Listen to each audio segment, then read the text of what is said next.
the C.O.W.S, Gus T Renegade, and Justice in for another program to share constructive information on racism, white supremacy, what it is, and how it works. This should be an interesting program. Our guest for this program, scheduled guest for this program, Miss Betsy Leondar-Wright. She is one of the co-authors for the book Color of Wealth. If you have been following the C.O.W.S, we had one of the other co-authors, Meiju Louis. She was on the program end of September, I believe. End of September, she was on the program. She's a non-white female, excellent guest. I'm a big fan of Miss Louis. I think that was a really good program. Excellent job responding to questions, and would love to have her back on the program down the road at some point. Excuse me. I found out about Miss Wright both in reading that book and at the end of that program.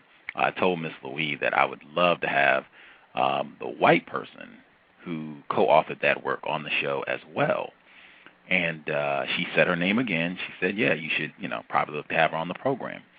I was working to get Rich Benjamin on the show. Rich Benjamin, he is a non-white male. He authored Searching for Whitopia. He was on the show just a couple weeks ago. And one of the people, I guess, who does his publishing knows Miss Leondar-Wright. And she said, hey, I think I could probably talk to her and see if she would be willing to come and chat. And that's pretty much how this came together. Not even 6 degrees of separation. And I believe we have her with us now. I will check and see if we can get cracking. Hello, this is Betsy Leondar-Wright. Gotcha. I got your email. I just want to see how much we're working with. Do we have anything close to an hour, or you said 30 minutes? I think I could keep talking for most of the hour if you feel like that would be right for your show. Oh, yeah. That would be phenomenal. Outstanding. Because I normally do 2 hours to give my listeners a chance to call in and to get as much information as I can from our guests. But I think we'll work to be efficient today to get maximum bang for our buck for the hour. Excellent. Could you share with our audience just as much information about yourself so they'll get a good idea of who you are and why you co-authored Color of Wealth? Sure. I could answer that question in a lot of different ways. I guess about 6 years ago, I was working at United for a Fair Economy, which is a national group that works on narrowing income and wealth divides generally and by race in the United States. And we had a workshop called The Racial Wealth Divide, and that was really, really popular, and everybody always wanted the handouts. And so I actually was the one who had the idea. I said, we should make this into a book. And 5 of us worked for a few years to write about the history of public policies by any level of government that it gave advantages to white people and disadvantaged people of color in terms of gaining assets. And we have 5 co-authors, and we're each from a different ethnic group, and we each drafted the chapter that's about our ethnic group. So I'm the white co-author. So I talk in the book, and I talked during book tour and everything about the various ways that my family was given advantages that people of color did not get at various times throughout U.S. history, sometimes being just handed land outright or handed money. That's been it was really great that we all got to talk about our ancestors, our grandparents, our parents, and the impact that had on our lives as well as other people of our same ethnic groups. So the lead author is Meiju Lui. I think you had on your show, Chinese American, wrote the Asian American chapter. She at that point was the executive director of United for a Fair Economy, and she and I were the two on staff, but we were joined by Rose Brewer writing the African American chapter, Rebecca Adamson writing the Native American chapter, and Barbara Robles writing the Latino chapter. It was a very exciting thing to write and publish. It came out in the New Press, from the New Press in 2006, and we all five went on book tour.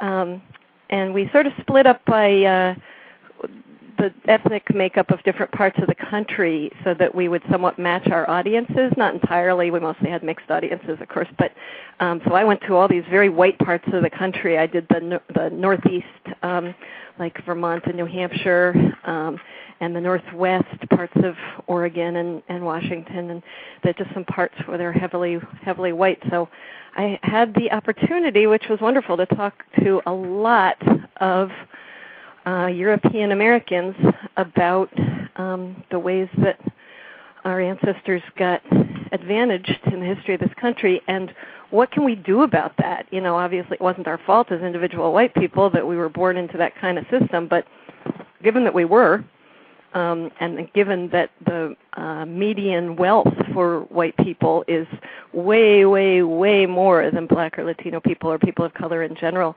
the median net worth of white American households is, it's a few years ago, it was $120,000, which is not very much, really, if you think about what you'd like to have in equity in a house or a retirement account or all the ways that assets keep you safe and secure. $125,000 is not like rich, but it's a cushion. It keeps you safe. And the people of color as a group had $17,000, which is like a dangerously low level of net worth. You really, there's so much that can devastate your life. So many hardships of losing a job or getting sick or anything, foreclosure, as we've seen. So many things can devastate your life when you're that close to the edge.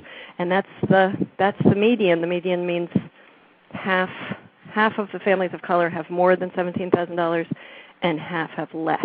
And less is, of course, the scariest of all. So that's what we were trying to explain. How did that come to be? And what are its roots in American history? So I guess did that answer your question? Outstanding. I want to clarify for our listening audience, this, again, the C.O.W.S, context of white supremacy.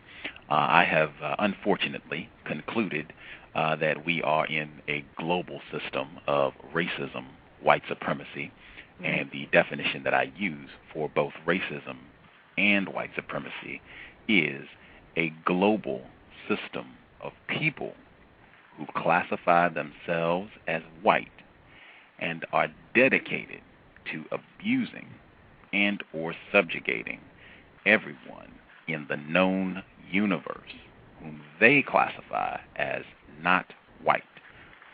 Do you think that such a system exists, and do you feel that definition is accurate? You know what the word is that I would differ from? I mean, I think it's a very provocative definition, and it's really great to talk about.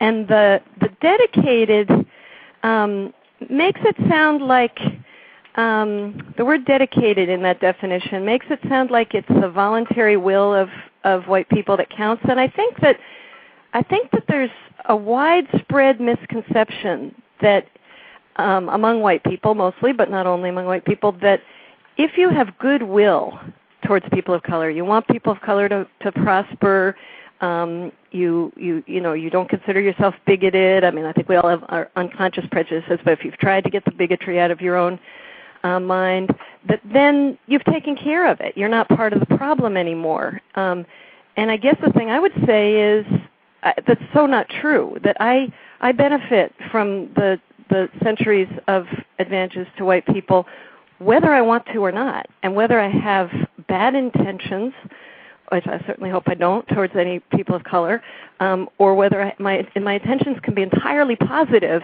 but if I'm not doing anything to even the playing field and make the rules fair from here on in, so that we start giving every child that's born an even shot, and also, do some reparations and rectify it. If I'm not doing that, it doesn't matter what I'm determined to do or not determined to do. You know what I mean? So I don't think of it as quite as voluntary as that. Obviously, there are some people who have really evil intentions towards people of color, but the rank and file of white people got somewhat, have been somewhat, maybe bamboozled, too strong a word, but have been sold often by elites that were making a lot of money off dividing and conquering us. And so it's like not that white people haven't bought those racist ideologies, but I don't know, I guess I'm a little more of a structuralist than it sounds like perhaps you are, but that makes for a good conversation, Okie dokie. I want to hang on here real quick because this is very important. And I want to point this out for listeners who maybe have not heard all of the programs. I didn't say benefit from racism, white supremacy, and I didn't talk about whether or not this was conscious. What I said was that the system of white supremacy is a system where individuals who classify themselves as white are dedicated to maintaining domination over everybody they say is not white. And I think the overwhelming evidence shows that white people are dedicated, because when non-white people or white people make an effort to seriously work against that, the white people who are interested in maintaining it show their dedication, and thus far they have crushed every response to dismantling white supremacy. So the evidence, overwhelming evidence, shows the white people who practice racism and white supremacy are dedicated to maintaining this system. Now, are you saying that's not true? I see. No, I see what you're saying. You're saying it's a subset who really have it as an intention, who are the biggest. I'm just saying the white people who practice racism, white supremacy are dedicated to maintaining it, and the evidence shows when anyone works against that system, they respond, and thus far they have responded with devastating effectiveness. The overwhelming and worldwide evidence shows that. Yeah, no, I think you're right that there's a backlash. I guess there's a lot of impulse to focus on the current generation of people alive today, and I know white people who said, I'm not going to call myself white anymore, and it sounds like you think that'd be a good idea. I quit. I don't want white supremacy. I quit being white, and I really respect that. I think that for generations, the government classified people. You know what I mean? Like one of the things we talk about in the book is Social Security. A lot of people don't know that Social Security was able to be passed through Congress over the kicking and screaming Southern white Congress people, similarly to health care right now. Again, that would seem to evidence dedication to white supremacy. Right. Actually, I do want to hang because you only have an hour, and this is why I do 2 hours with my shows. You like to get into depth they can get very involved, but we don't have 2 hours, so we got to be much more efficient, and we still have not got definition, which is key. So are you sticking with no, you don't think that definition is accurate, or are you saying that the definition is correct for racism, white supremacy, which I have given? Most of it I accept. It was that word determined that just made it sound real voluntary. Dedicated. Right. That I think that a lot of us who aren't dedicated to keep it going are still benefiting from it, and that a lot of the disparities were set in motion in prior generations when, the example I was about to give is Social Security. They didn't put any race words into the bill in 1935 when they passed the Social Security Act. What they said is agricultural and domestic workers are exempt. And of course, what did most African Americans work in? What did most Mexican Americans in the Southwest work in? They worked in agricultural and domestic work, as did some white people. And so by excluding that from the bill, a whole generation of people of color were poor old people. The next generation needed to help support the poor elders. It meant less to send the kids to college. Like, that was because the government put people into these categories. So you may not want to be put into a category. You may say, I don't identify as white, but you still get the advantages. And you could say, you know, I don't personally identify as whatever, African American or any group of color, but if the historic laws put your family into that, you still face that situation. So I think racial identity matters, but I don't think it trumps. And it sounds like it's a very strong part of your definition. Okay. You know what I'm saying? No, because I have had Noel Ignatieff, one of the more prominent guests that I've had on the program, who said he does not classify as white, but he still is accepted as white, and he still gets all the goodies and benefits for being a white person in a system of white supremacy. I do not see at all how that works against racism, white supremacy. I see no benefit to that at all, and I don't even see any evidence that any white person on the planet can say that, hey, I don't practice racism, I don't participate, I don't uphold this system. There's never no evidence because the system is still here and in an overwhelming fashion. So I think... Yeah, that's the same thing I'm saying. No, well, if you were, I think you would be agreeing to my definition. And actually, I think that's very interesting because Miss Louis, when she was on the program, she agreed with the definition. I would love to have both of you here to discuss where the discrepancy is as to why you, a white person, don't think that definition is accurate and why she, a non-white person, thinks that definition is accurate. My co-host, Justice, she is all of 10 years old, but she understands we are in a system of racism, white supremacy, and she is also trying to get information to help replace white supremacy with justice. Do you have some questions you would like to ask Justice? Justice is on the line right now. Hello there. Hello. Why do white people keep information from non-white people? Why do white people what? I'm sorry, I couldn't hear the middle words. Why do white people keep information from non-white people? That's a great question. Like, what would be an example of some information? What, like, when you ask that question, what kind of information are you thinking of?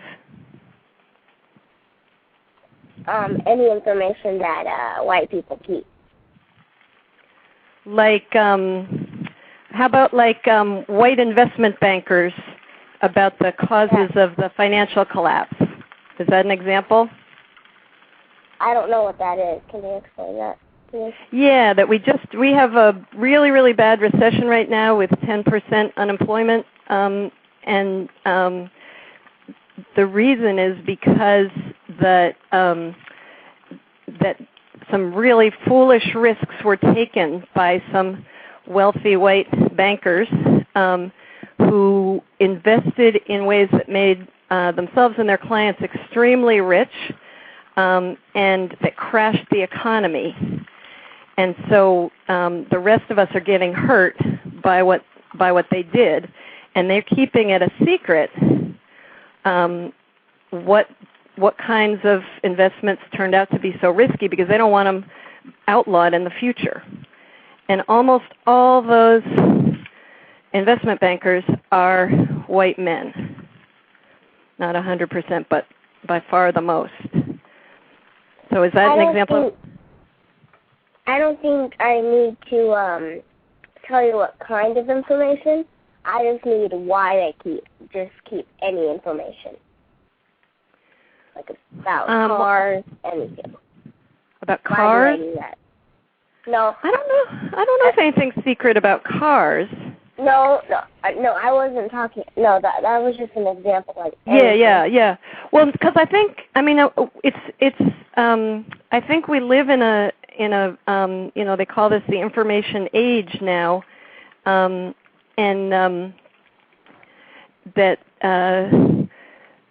a lot of information is very, very publicly available now, which didn't used to be true in the old days.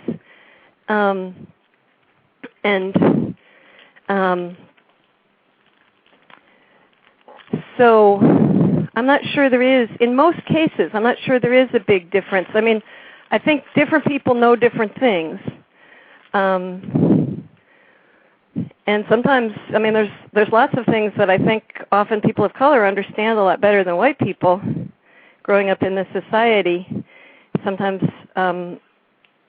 white people can have a dreamy view of thinking that everybody has a fair shot in the society, and that would be really good information to be shared by the people who don't know it, which includes the majority of people of color.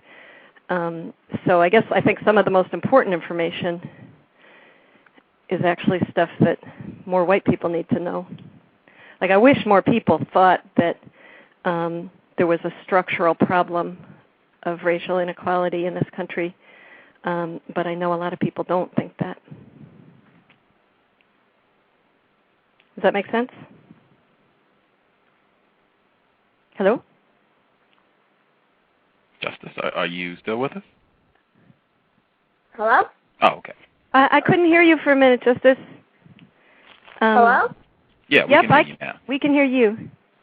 What ways do you know of how to get money? Of how to get money? Like, yes. You mean like through working or through investment? I guess that's the two ways I know of, is through jobs or through investing your money. What's investing?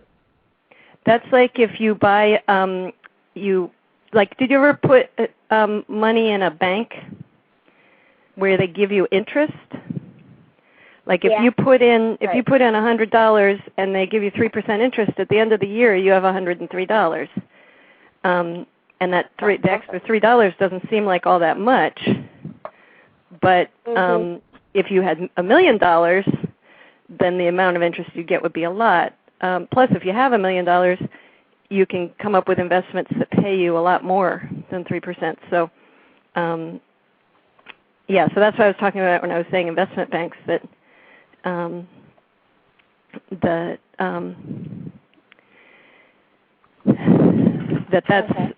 that's what people with millions to invest do with their money. Is they buy stocks, they buy bonds, they buy other kinds of assets, and that's what our book is about. Is about different. Is about who has how many assets of various kinds. A lot of people know that there's a difference in home ownership. That white people are much more likely to own their homes, and in the foreclosure crisis, people of color are much, much more likely to have been foreclosed on, and that's still happening. It's still going to get worse before it gets better. Because there's foreclosures in process. That's way disproportionately people of color that are losing their homes. And so that's one kind of asset is to own your home. But other kinds of assets like stocks and bonds, there's even a bigger difference that they're mostly owned by white people.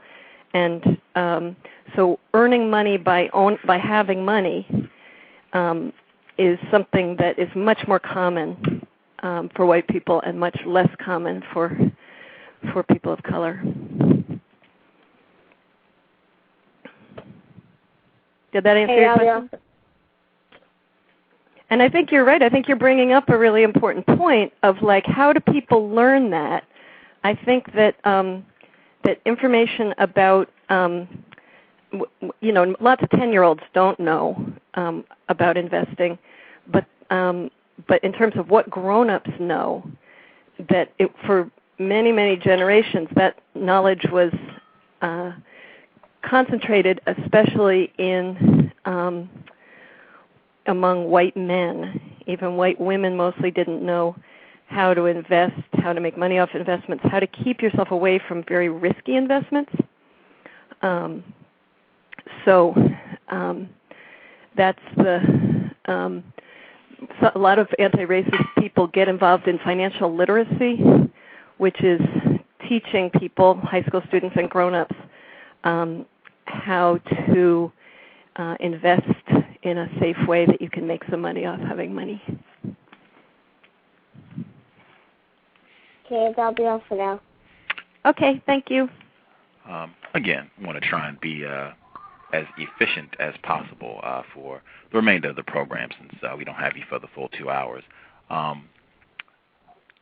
Based on the work that you've done with Class Matters and United for a Fair Economy, would you say it is an asset to be a white person, a financial asset to be a white person in a system of white supremacy? Okay. Absolutely. And conversely, a financial liability to be a non-white person in a system. Yep. I think that's a great way to say it. I think I think that phrase kind of sums up the point of view in the book. Wow.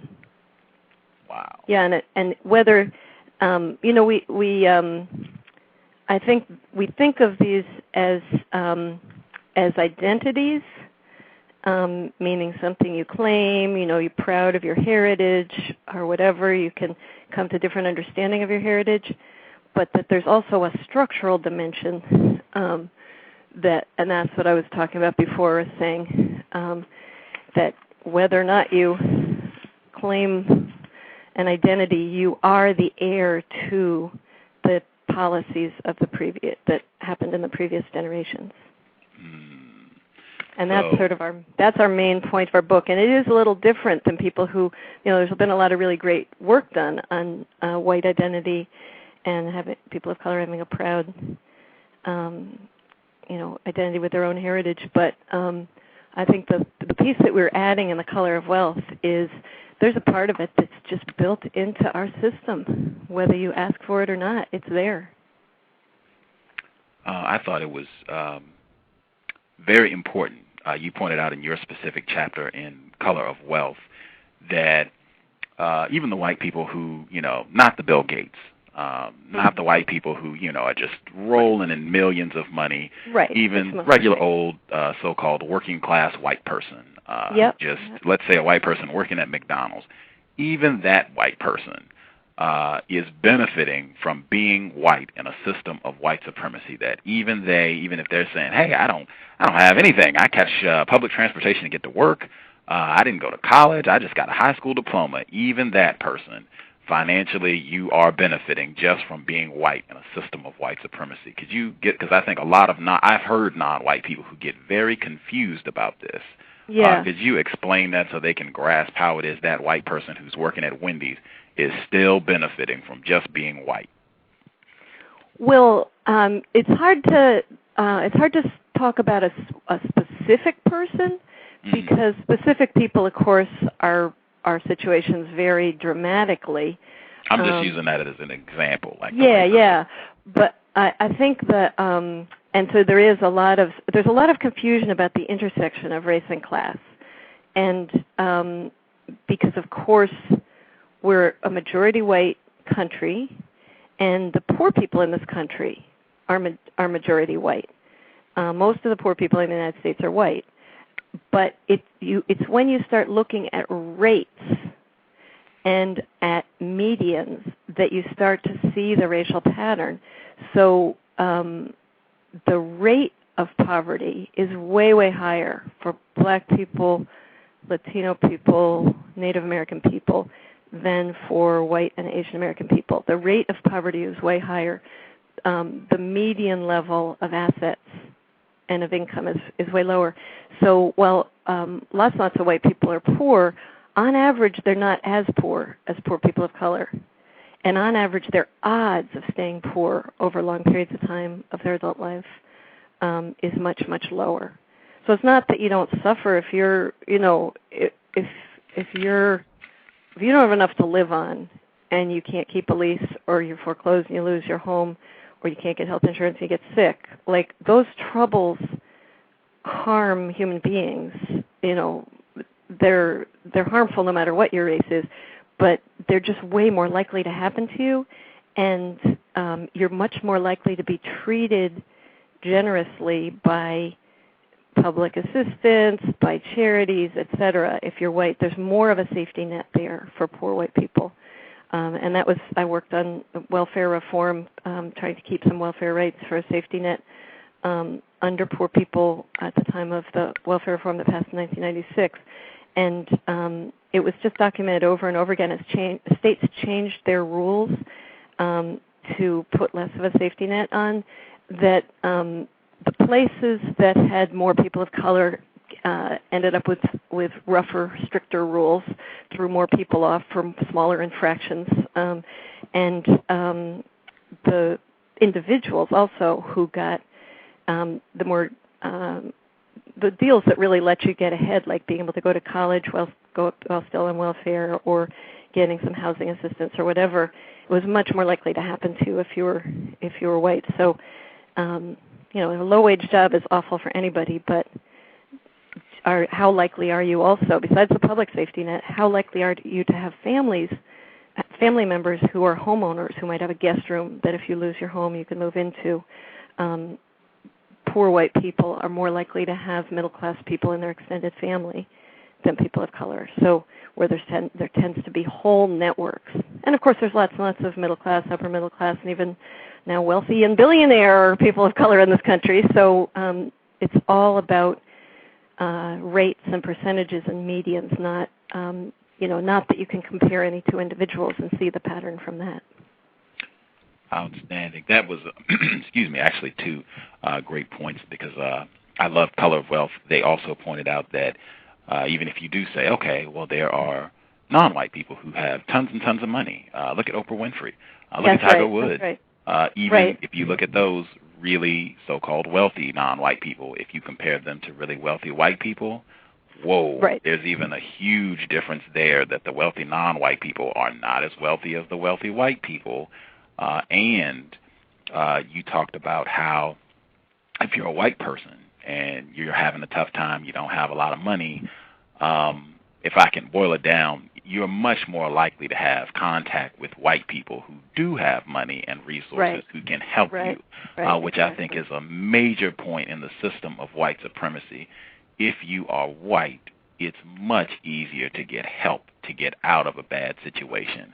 I think the crux of that is, I believe the system of white supremacy works to reduce the amount of contact non-white people will have with white people. And as you already said, being a white person is an asset in the system of white supremacy. That's right. Just having contact with other white people is just huge. And I think white people have a lot more contact with other white people than non-white people. Are you saying what I just laid out is true? Yeah, I mean, our society got less segregated for like a decade and a half there after legal segregation ended, and recently it's been resegregating schools, neighborhoods. It's just really happening at a very intense rate. So most people live fairly race segregated lives, and class segregated lives. That most poor people of color don't have much contact with middle class or wealthy people of color either, and that's probably the most dramatic change since the Jim Crow days. Is in the bad old days, African Americans were stuck in certain neighborhoods, like a literal ghetto, almost with a wall around it, not allowed into certain towns and certain neighborhoods, and so they tended to be more mixed class neighborhoods, and that's just not true anymore. That low-income neighborhoods in general just don't have many middle class or wealthy people in them anymore, and that does really it reduces who you can turn to if you're in trouble. And there's a lot of advocacy of class reintegrating and race reintegrating that I actually don't agree with. That's something that Michael Eric Dyson has written about really well, as well as Adolph Reed Jr., black intellectual, who say that that it presumes, there's a lot of talk that presumes that the middle class people are going to be the role models. That, we've got to have mixed income housing, we've got to have mixed neighborhoods because the poor kids need the positive role models of the middle class adults, which just presumes that there's worse morals among poor adults, which is just not true. I mean, bad behavior spans all class and race divisions, so there are adults who are bad role models and turn kids onto bad behavior all across the class spectrum, and there are really admirable people and who make good role models for kids and can mentor kids all across the class spectrum. So I don't believe it in that moralistic way, but I do think in terms of what they call the weak ties. This sociological study of Greg Venter that they found that for job searching and searching for other kinds of things like affordable place to live or whatever, but especially for searching for jobs, the most important thing was how many weak ties you have, because your strong ties, like your family and your best friends, and tend to know the same opportunities as you know.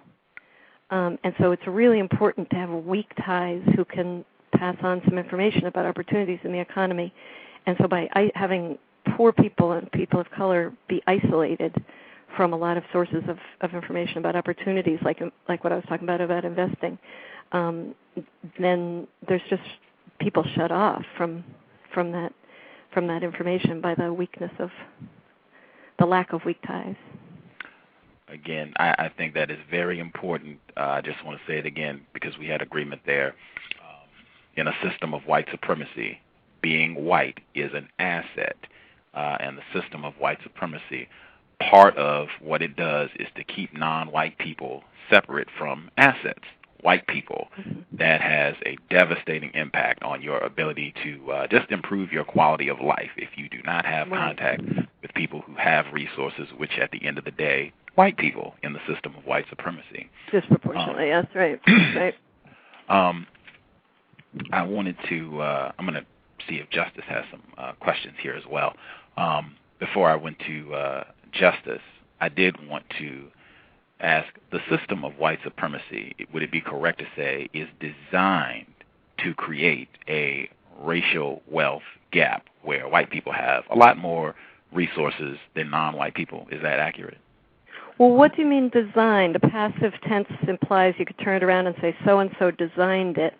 Like who is the designer that you're referring to? The white people who practice racism. So everybody who practices it designed the system? I would say everyone who practices race, every white person who practices racism, white supremacy, I don't know if they designed it, but I would certainly say that they uphold and maintain that system that is designed to create a racial wealth gap. Do you think that's accurate? I think the system has the impact of widening a race gap. I think that, I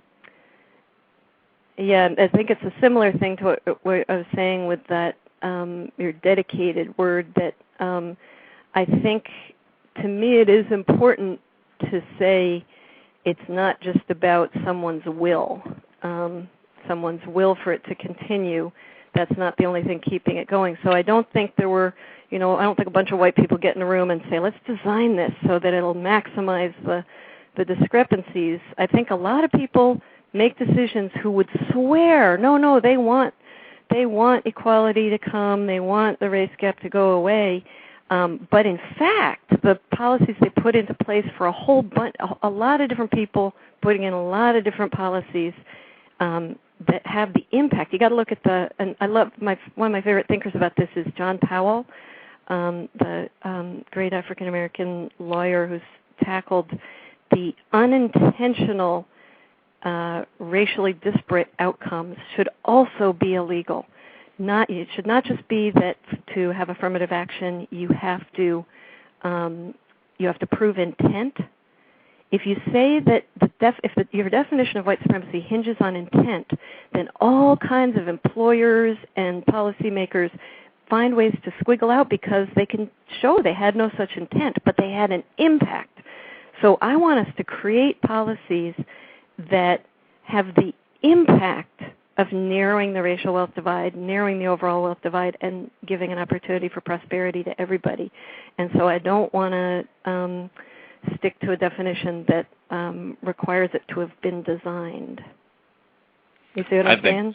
I think that is a great point, and I agree with that approach for dealing with racism in the workplace or any other situation where you should not have the burden of having to prove that this person consciously made an act to practice racism if the effect was racist at the end of the day. I totally agree with that, but I'm not speaking in legal terms right now. I'm just speaking, looking at this, I would just have to assume that this is deliberately done, that this is designed because, as I said at the beginning of the program, when individuals work against this, when you meet strong resistance, overwhelming and successful resistance worldwide every time, non-white people and or white people decide they want to work against racism, white supremacy, and these disparate effects, I have to conclude the white people who practice white supremacy are dedicated to this and have designed their system to bring about these results.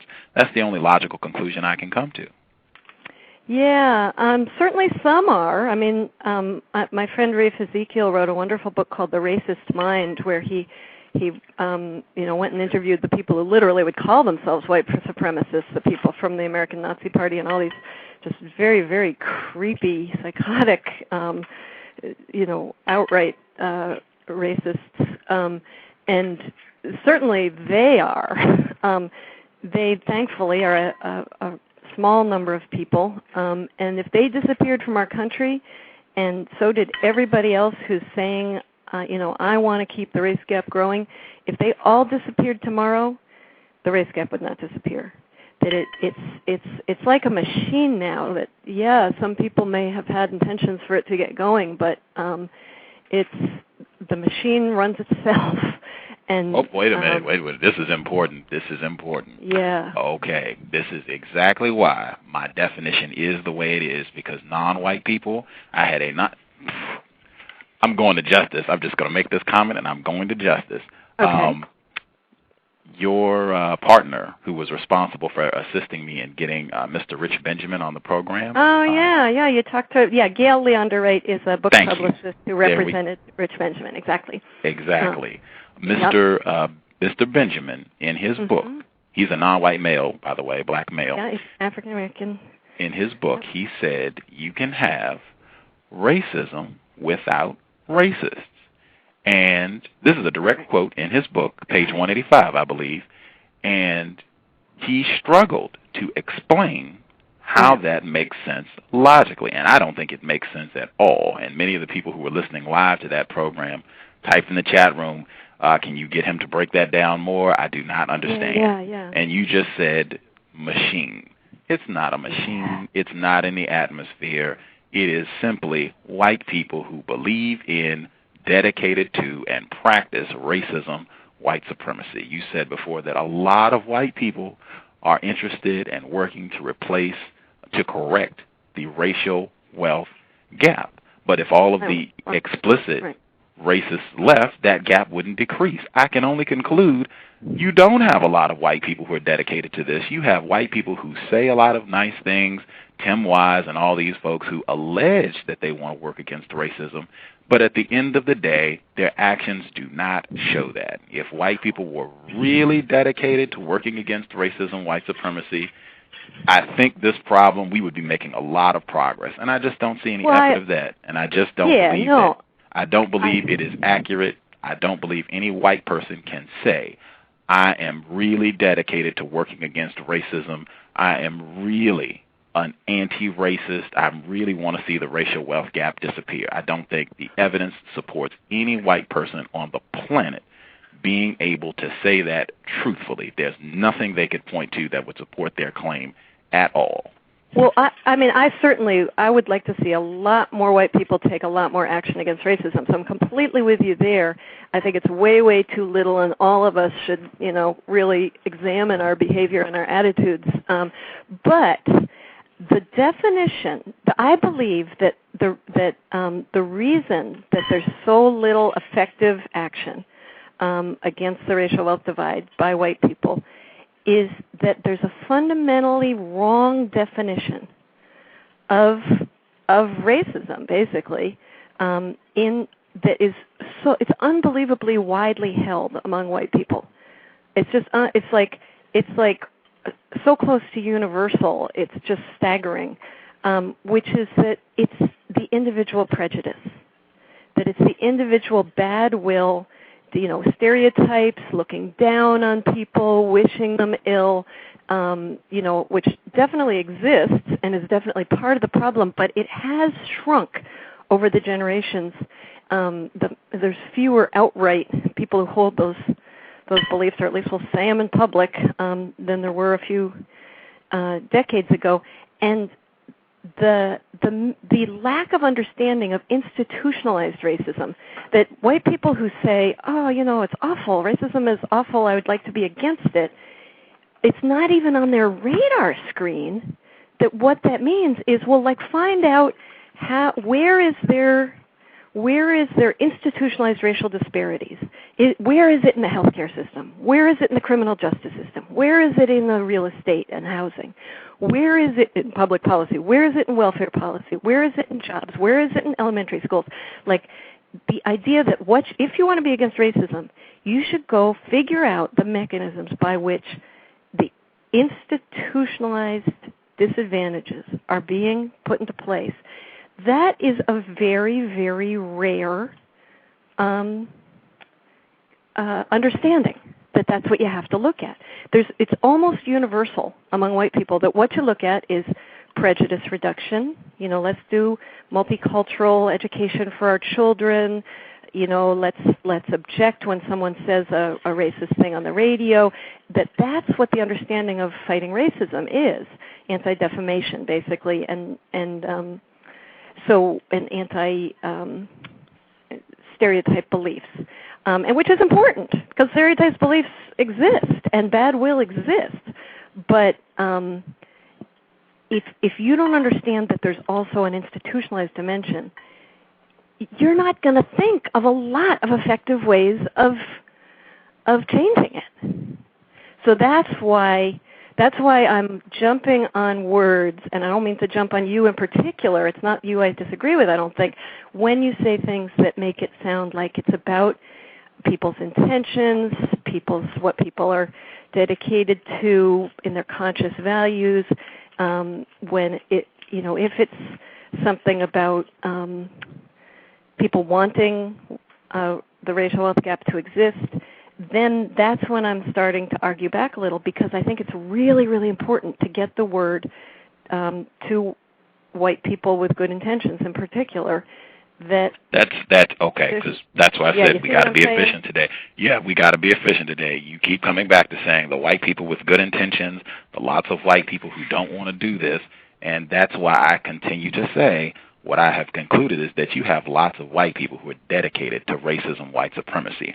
All these white people that you're talking, I don't know who these people are, but all these white people that you allege to be against racism, they have access to this information. They know you. Yeah. They can get the color of wealth. They can get class matters. They already know this information. The white people who've been on my program are extraordinarily well informed about all this. Yeah. They can get together quickly and knock this problem out if it was true that you all are really dedicated. And I see absolutely no evidence that you all are out there upsetting these other white people who want to maintain this and really causing them some problems, getting myself, Justice, and other non-white people more resources and more. I see no evidence at all. I think you don't have lots of white people who don't practice racism. You have lots of white people who want this system around. I want to make sure I get Justice. Yeah, no, I agree with you on that. I'm not saying we're doing enough. I'm just saying. Okay, hang on. I want to get Justice. Yeah. Hang on, because I want to get Justice. Justice, do you have some questions? Do white people talk about racism, white supremacy to each other? Oh, that's a great question. Yes. It's a really common source of arguments in white families. In fact, I bet if you ask people why are they nervous about seeing their families on Thanksgiving, there are several million white families in this country, and I bet some of your listeners are laughing as I say this, who what they're dreading when they dread seeing their family is differences of opinion about race and racism, that it's like one of the most common arguments out there. And I think that a lot of us are not very good at convincing other white people to change. Like I know when I grew up, I had an uncle who would make racist jokes at the Thanksgiving dinner table, and I'd be like, oh, what do I do with him, you know? And I don't think I ever did a very good job of getting him to stop doing that. At least, hopefully, I at least persuaded him not to do it outside the family. But that was the whole. I would argue with him. Others of my sisters and cousins, our younger generation, would argue with him, and then everybody in the family would polarize and have to take a side of which one did they want to side with. So I think it's at that level, and that's connected to what I'm saying, that I think there's a misunderstanding that that's what we're fighting, that we're fighting our prejudiced uncles, and not understanding that we're also fighting institutionalized disparities. So that's why, I mean, there are definitely people who still need to be talked out of their hateful attitudes, but usually, like I think I said that I went to all kinds of very white parts of the country in my Color of Wealth book tour, and so of course the white people who showed up there would never ever say that they would want racism to continue or the racial wealth gap to continue. They would always say that they want it to change, and that's why we wrote the book. Is like, well, do you have that understanding, which I learned a lot about through researching and writing the book. I learned so many ways that racism is in the institutions of our society, and so my concept of what it would mean to be anti-racist grew steadily through the whole process, and it's still growing today. I don't think I know it all, but I try to learn a new way that racism is institutionalized. Never let too much time go by without learning some new ways. Did that answer your question, Justice?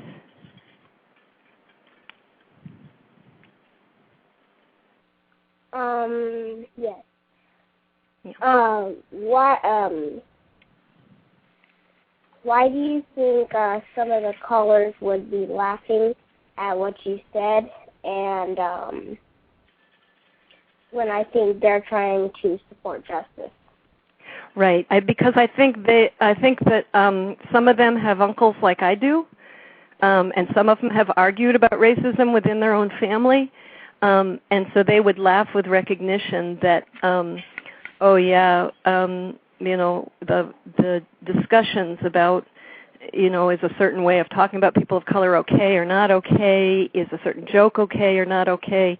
That's just really super common. I think they'd be laughing because they would recognize it from their own families too. What do you mean by prejudice? Prejudice means you're prejudging someone. Before you even meet them, you decide that they're bad because of a category they're in. So, like, there's a prejudice. Like, I was a girl. Now I'm a woman. So I grew up encountering a prejudice that I was going to be bad at certain things. Like, some of my teachers thought I wasn't going to be good at math. They prejudged me, but I was good at math. A girl can be good at math, so that's a prejudice.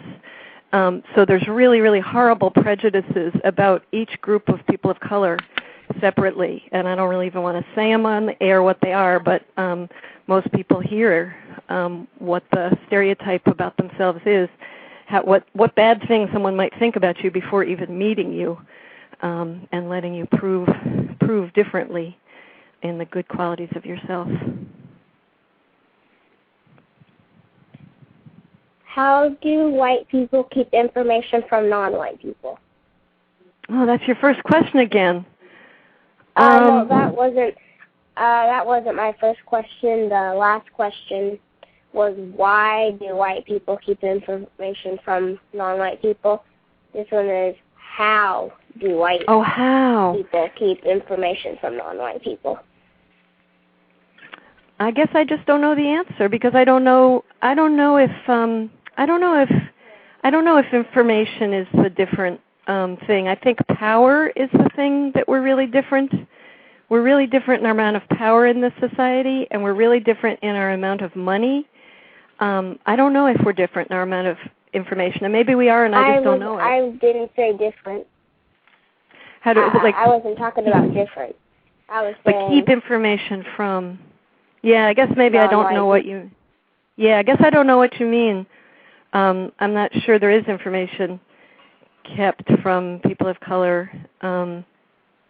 Maybe there is, and I just don't know, because I'm a white person. I don't know how things are for people of color. But the only example I could think of was the one I said before about the world of high finance, which some rich white, mostly white, mostly men, are keeping a lot of secrets about the economic crisis from the rest of us. Okay. That'll be all for now. Okay.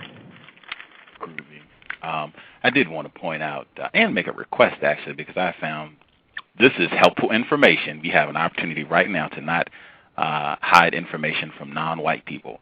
I really would have no concerns about your racist uncle or any other white people who have a low opinion of non-white people and enjoy telling racist jokes. I wouldn't care if we weren't in a system of white supremacy. I don't work to get people to think well of non-white people. I just don't want to be mistreated. They could tell jokes all day long about me and all other non-white people as long as I was not being mistreated because I'm not white. That's the problem I want to correct. And if I could request, I have found that really paying attention and picking out the symbolism of racist jokes, very helpful information. If you can remember any of the racist jokes that your uncle or any other white people that you've been around that they would tell, if you could maybe share one or two of those, that would be very helpful information for us. Yeah, I'm afraid I don't remember. It was a lot of years ago now that I used to have Thanksgiving with him. I know there's been some scandals. I'm in the Boston area, and there's been some scandals of some things that radio hosts have said on the air that, but there's just words I'm not going to say because I don't really want to spread them, and I don't know those people personally. I just hear about it as people trying to get those radio hosts fired, which seems like they really deserve. So I'm afraid I don't have one at the top of my fingertips. I don't really remember what kind of stuff he used to say. This might be... Oh, I'm sorry. Go ahead. I think he had a stock thing of various people walking into a bar, but I don't remember what the punchlines were. I know that's the beginning of a lot of jokes. Whoever walked into a bar. This could be one way that white people withhold information from non-white people. It could be that Miss Leondar-Wright could be that she forgot. She could be withholding information. She did say it was a little uncomfortable to share, to repeat some of the words that were said or what have you. Yeah. This is very important. This is one that we can't really get sensitive and tiptoe around. Very important. As I said, this could be one way that a white person is withholding constructive information from non-white people. No, you might be right. You might be right. You might be right. I did want to ask because your website, I linked it in the description to the program, classmatters.org. You can just click, if you're at Blog Talk Radio, you can click Miss Leondar-Wright, click her name, and it'll take you to her website. You can see her other stuff that she's working on. Her book, Class Matters, is there as well. I did want to ask, as we are in a system of white supremacy, do white people control who's going to end up in, whether you end up being so-called working class, so-called middle class, so-called upper class. At the end of the day, do the white people who run the system of white supremacy decide who's going to end up in those different classes? You mean, do they focus on the individuals and trying to make particular outcomes happen for them? No, just do the white people who run the system of white supremacy, do they control all of the so-called classes? That is, they control whether you yourself, Ms. Leondar-Wright, are going to be so-called middle class, how much money you make, and whatever other resources that you have that would determine whether you're working class, middle class. Do the white people who run the system of white supremacy? Okay. So I would say the ruling class, which is almost entirely composed of very rich white men, the ruling class makes decisions that do make those outcomes happen. So yeah, absolutely. Okay. Very important distinction. I know a lot of non-white people, victims of racism, get very confused about class, and I try to boil it down to get them to grasp what you just said. At the end of the day, if it is class, if it is capitalism, the white supremacists are running that, whatever it is, however it works, class, capitalism, all that, the white supremacists are in charge of that. So if you want to change that, you're going to have to deal with racism, white supremacy. I did want to get a question before we lose you, because some folks did call in to ask questions. Alrighty. 803, are you there with a question, 803? Hey, this is Thomas. How you doing today? Oh, I'm well. How are you, sir? Good. Actually, I was wanting to let you know that on a podcast that Dr. Neely Food was on last, James 365 got a chance, I think, to listen to it, so you might want to, because I actually got a chance to talk to him last night. So he was on Truth Will Out is the name of the show. Mm-hmm. So I know you'd probably be interested, probably hear him.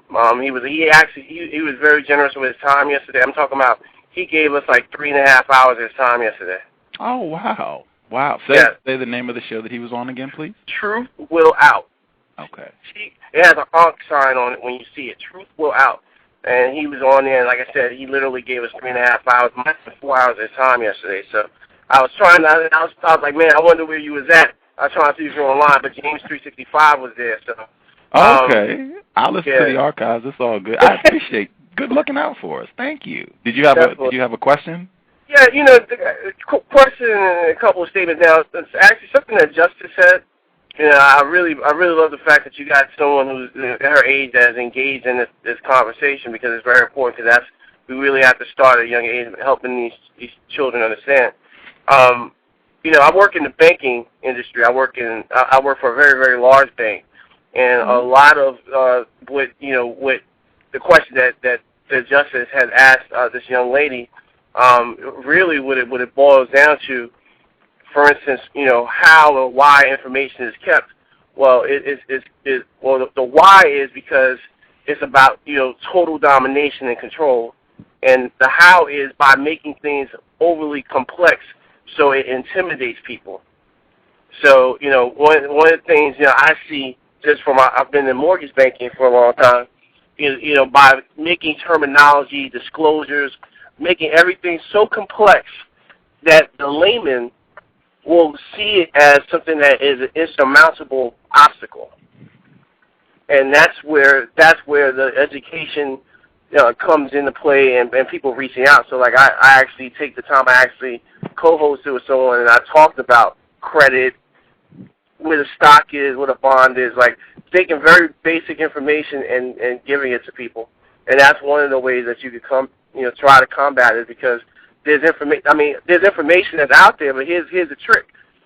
This is one of the sayings goes, the game is to be sold and not to be told. They're never going to tell you. I've gone to like different seminars, and I've gone to different, things where I learned things that nobody else knew about, including, in some cases, some white people didn't know about.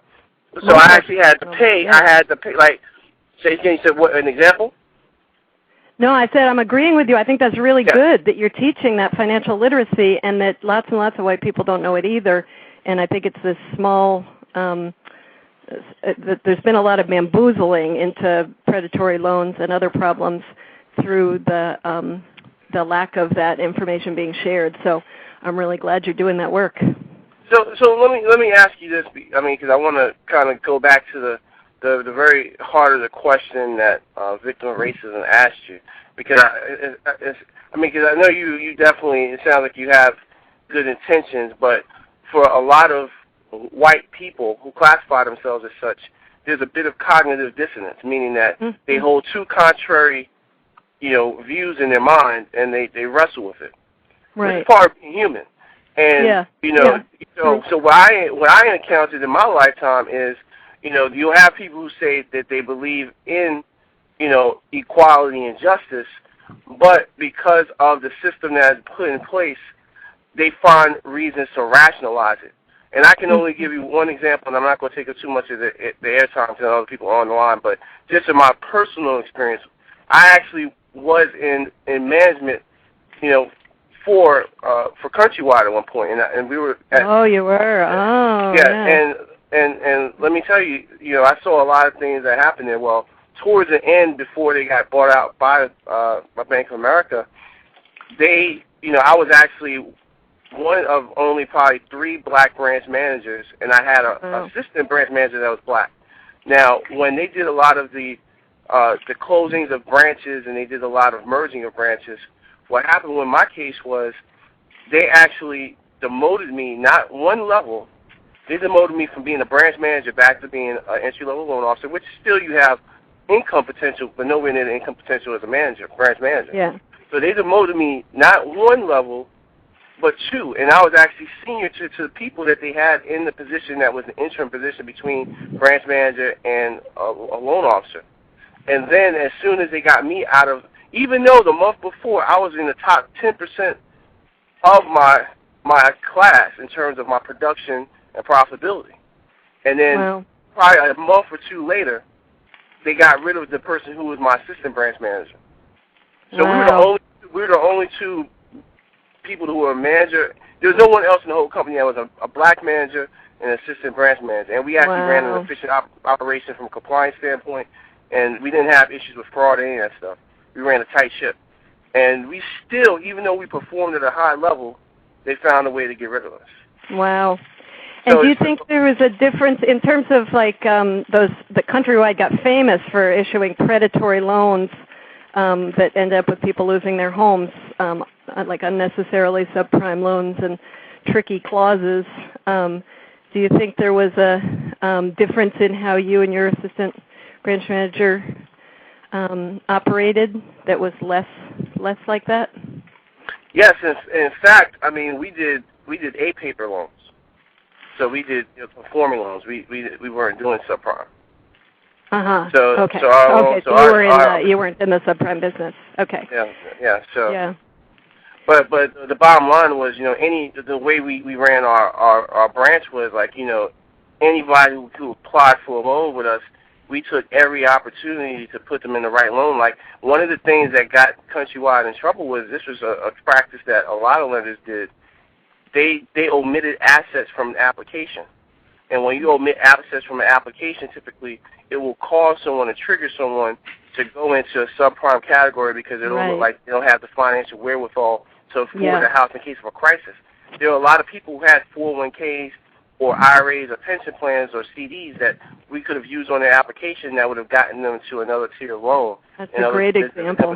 Yeah. So that's a perfect example of what the deceptive practices were. I just want to point listeners to a resource which is United for a Fair Economy does an annual State of the Dream report, and the last year's was called Foreclosed, and it documented the racially disparate impact of the foreclosure crisis and of a lot of those types of predatory loans. So I just wanted to point the listeners who might want to check that out. It's on the website, which is faireconomy.org.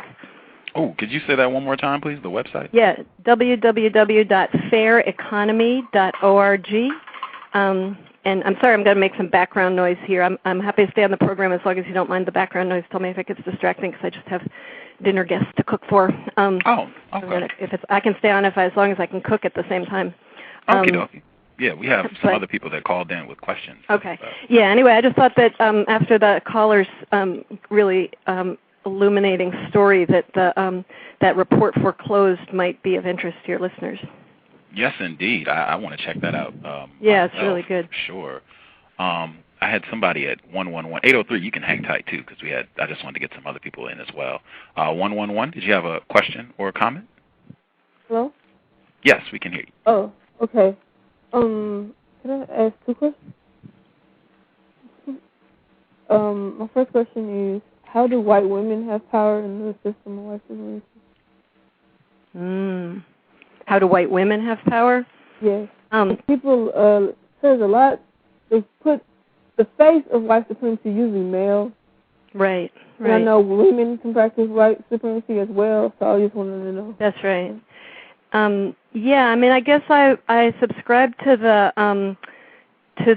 intersectionality way of thinking, which is there's different oppressions that are harmful to people, and they intersect with each other in really unique ways. So women of any race are, faced with sexism, and a lot of white families, I think, almost particularly white families in some cases, there's really sexist dynamics about who controls money and who controls information about money historically.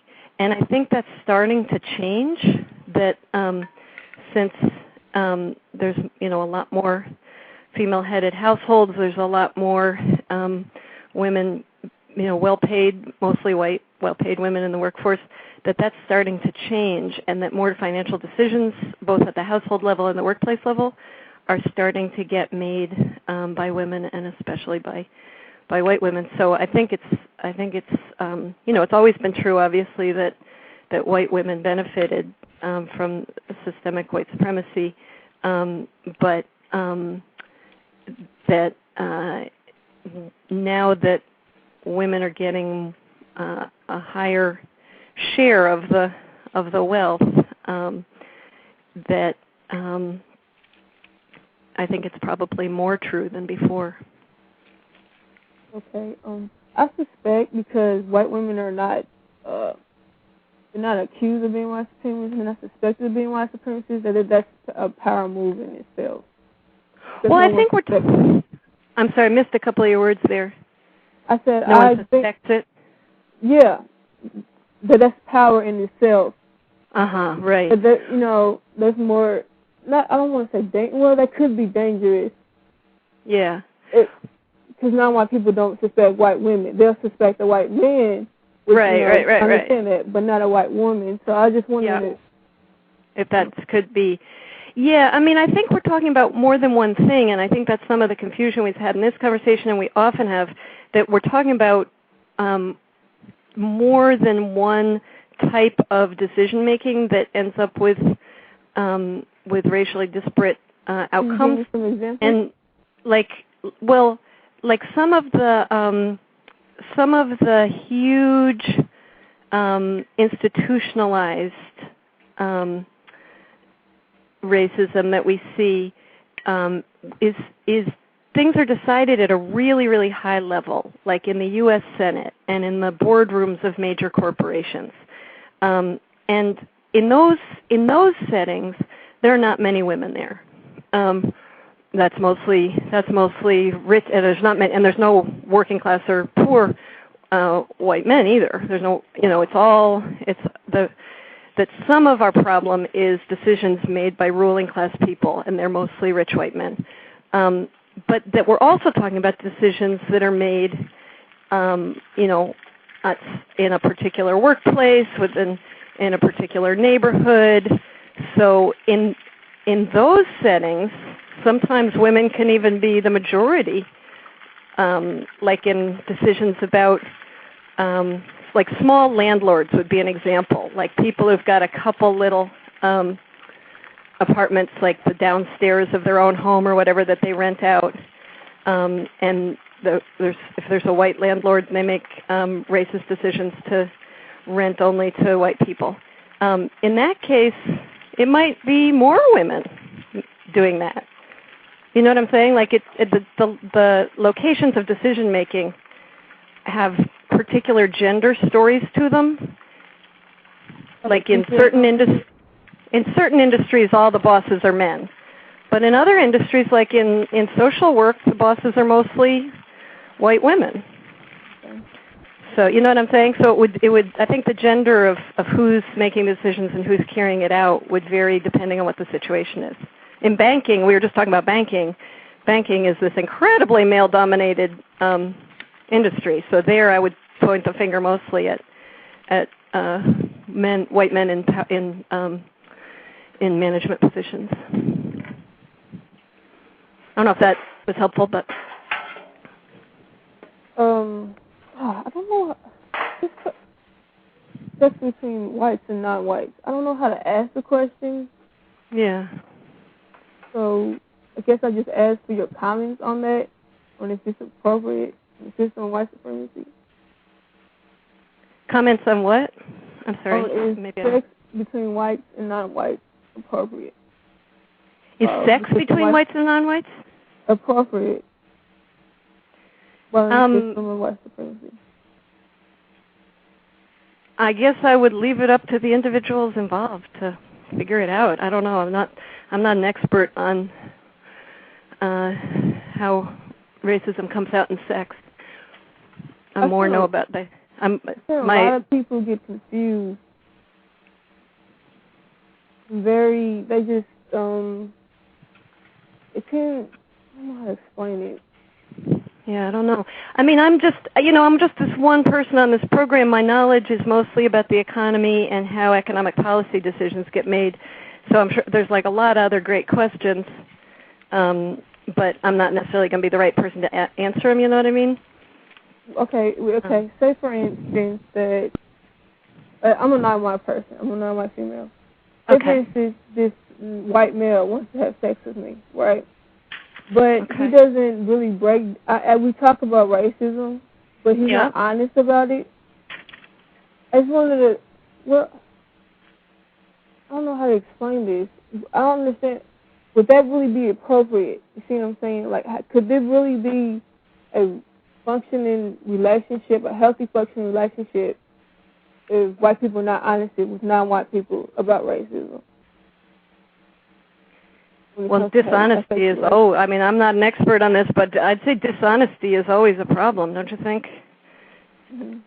That any dishonesty is something to be suspicious of. So people would hold that? I guess I can't really join this conversation as a really informed person, but I can refer you elsewhere that there's the group that I'm on the board of, Class Action, the website is classism.org, has done couple support groups for mixed class couples, and I know that some of the people who participated in those have been mixed race couples as well, and that anytime there's like a societal power difference, then there's going to be it's going to be a dynamic that's going to be difficult in the relationship too, that those kind of settings where you talk to other people in the same situation can be really, really helpful. So I know I've heard really good things about that kind of support group, and I would encourage people to look at the website classism.org. And there may be equivalent things for cross-race relationships, and I just don't know what they are.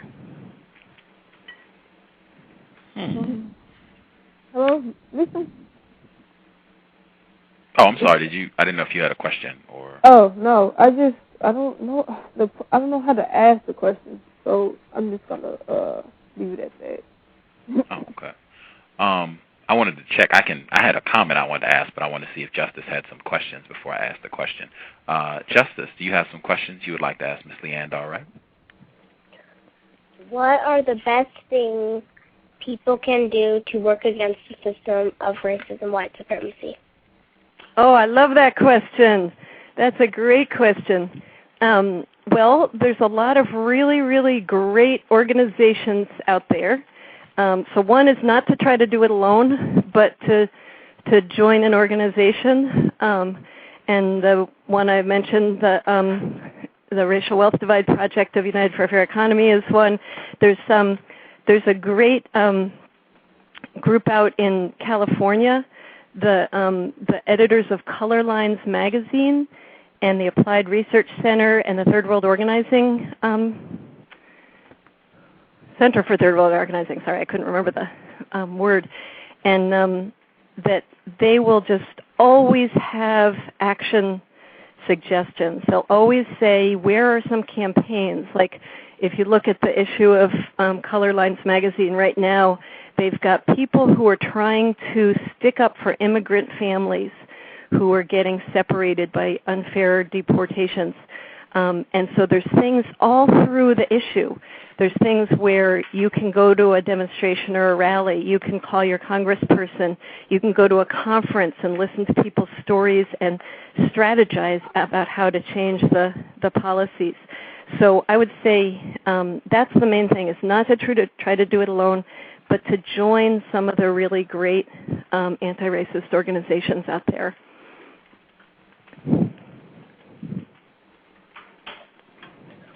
What suggestions can you offer to help eliminate racism and white supremacy? Besides that one, I really can only give advice to other white people. I think I can't speak for what's the right thing for people of color to do, since I'm not in that situation myself. But and I think it's somewhat different. The answer is somewhat different depending on your race. I think that for white people, gathering information about your own family's history and the privileges that your family has benefited from, and is there any way you can rectify that situation? Is there anything in your workplace or your neighborhood where structural racism is happening? Is there any campaigns against it that you could join? One really, my role model for this is the Traces of the Trade.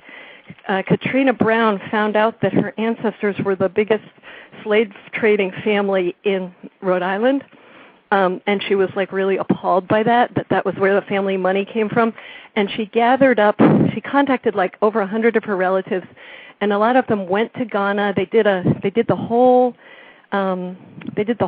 trip from beginning to end of where the slave ships went, and they met people in Ghana that gave them the tour of the forts where the slaves were kept, and they made this movie called Traces of the Trades, and it's an anti-racist organization. You can see the movie, you can go on the website, and they go around speaking, suggesting this to other people as well too, and they've struggled a lot in their family. The different family members have made reparations for what their ancestors benefited from in really different ways.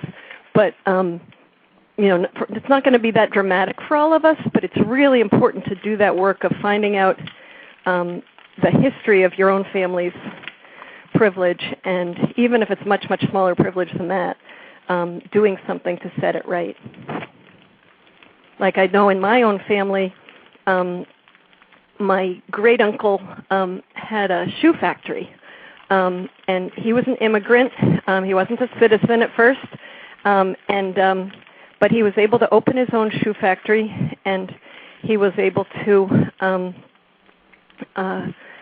hire people, and he was able to get the profits from his shoe designs.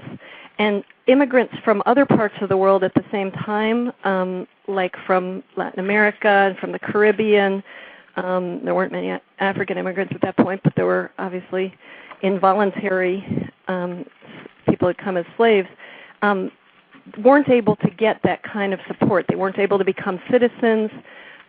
They weren't able to get the kinds of loans and the kinds of the right to patent something. They weren't able to have the path to turning his good idea into, he invented the saddle shoe, which was a famous kind of shoe in the 40s. So this is just a small thing. I don't hold myself as a positive example the way I hold Katrina Brown as a positive example, but when my great uncle died, he left me $2,000. And so I took $500 of that and I gave it to the organization Stitch, which organizes garment workers a lot of them work in sweatshop conditions. They're paid way, way too little. And I thought some of that money didn't really come from my uncle's hard work. It really came from the shoe factory workers' hard work. And so some of it should go back to someone like that and not just to me because I happen to be related to him. So I sent a check to this really, really good organization called Stitch. So that's like a small example of the kind of thing that I think is really helpful for white people to do, to sort of come to terms with what's your family legacy, how have you benefited, but also not just to look at history, but to look at the institutions that surround us as well, our workplaces and our neighborhoods and anything that we belong to.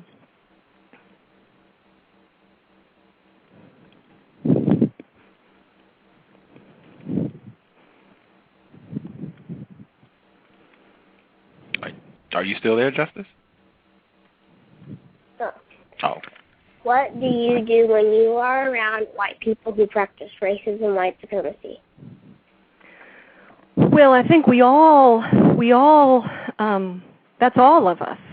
If we say practicing means turning a blind eye to the way that the institutions are, if I hear somebody say something, if I'm around somebody with a prejudice, I try to give them, in fact, I'm in a long email correspondence right now with somebody who seemed to have some really bad prejudices, and I start arguing with her, and we've been emailing ever since. So if I ever hear anybody have some misinformation, have some prejudices about people of color, I make a promise to myself that I will always say something to them, and I will always stick up for anybody who's harassed or belittled or put down or mistreated, as you were saying.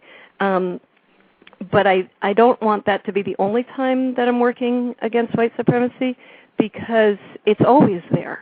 It's there when nobody's being prejudiced and nobody's saying anything rude. It's still there, and I'm one of the people that forgets about it and doesn't think of enough ways to counter it institutionally. So I think that would be always. Okay, that'll be all for now. Thank you. I wanted to clarify, because a lot of people called in to ask questions. I did want to clarify before I got to some other folks on the line. You said that that would be all of us. Did you mean that all white people, directly and or indirectly, support and participate in the system of white supremacy? Yeah, because we collude with it. I would use the word collude. Like, we don't, even if we don't intend it, we benefit from it, and we cooperate with it in ways that are invisible to us because it's not targeted at us. So we help keep it going by not learning about it, by not countering it, by just acting like it's a much smaller problem or less institutionalized problem than it is. So, yeah, absolutely. Participate is a great word.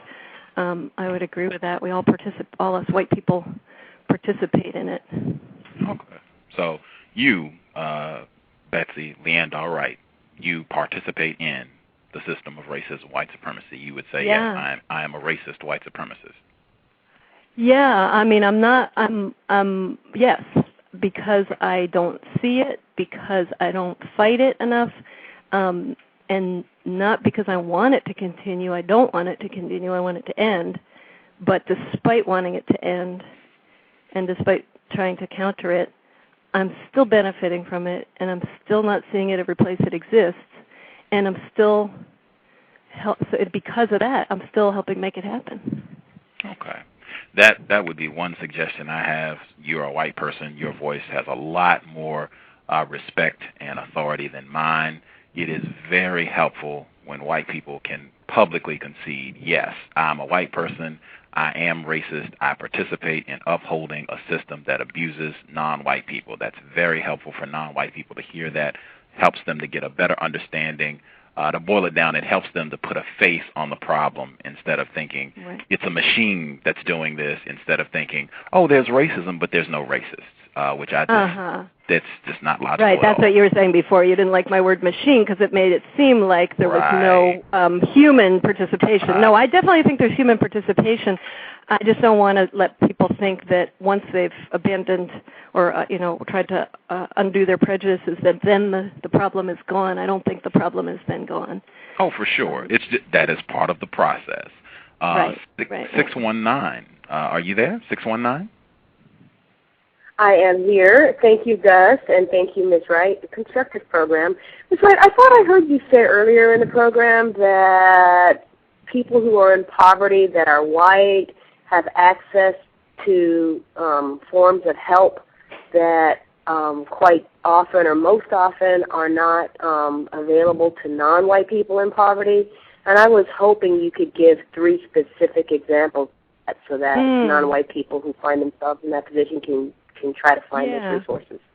Yeah, that's good. That's great. It's not necessarily down to the individual. Again, I'm talking about rates. And so when welfare reform was put into place, in some parts of the country, there was actually more money put into education and job training, because of course the idea supposedly about welfare reform was, oh, this is work, not welfare, you know. So in some parts of the country, there was actually state legislatures that put more money into helping people go to college and helping people get child care while they went to college or to, you know, some kind of vocational job training. And those places where there was that, those benefits like child care benefits, transportation benefits, the ability, you don't get cut off welfare just because you're in a training program, that education or training counts towards the work requirement. Those were the states that were most heavily white. And the places where there were the most people of the highest percentages of people of color tended to be the places where it was just strict new rules, like you don't show up at a certain time, you're cut off. That you have to do this make work, you know, what they call workfare, where you work for no money and no job rights. That you have to do that. You can't do an education program. That doesn't count. That tended to be where there was more people of color. So white people got caught in that trap too, but not as many. So welfare reform in terms of who lost their kids, who lost custody of their kids, has been disproportionately people of color. Who ended up homeless, disproportionately women of color. So that's the kind of example that I was talking about. And of course, some white women lost custody of their kids, became homeless, ended up with zero income and going into the underground economy, but at a lower rate because it was more common to get those kind of transitional helping hands of education, child care, and transportation. No, that was helpful. But I really was hoping for something specific. I know of one thing, and I was hoping maybe you could match me for one. Yeah, well, maybe you know something I don't know, yeah. Go ahead. That would be really unusual since I'm non-white that I would know something more than you. So I know you can come. I know that you can help us out here. I just really believe I would say that I often find that people of color are the people who, and poor people are always the people who know what's wrong with the anti-poverty system and what's awful about the bottom. Much more, I'm a middle-class person myself, and so half the problems I've never even heard about. I think there's often a having to learn from the experience of people who've gone through various systems. I think a lot of people just don't know how biased the criminal justice system is, for example. Yeah, no, I would assume you probably know lots of things I don't know. Yeah. Right. Well, I'm sure I know lots. I've experienced. I know lots more what the end of the Billy Club feels like more than you. Yeah, that's what I'm saying. Exactly. Well said. Right. But in terms of access to the resources, I think the evidence is that it's highly unlikely that I, as a non-white person, would know where the resources are as much as a white person would. Yeah, I see what you're saying. So yeah. I'm going to give you an example of something that I learned. Yeah. Right.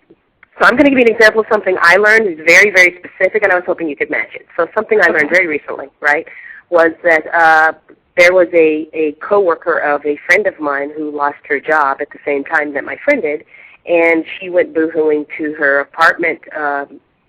My friend, who is non-white, but this other woman is white. So the white woman went to the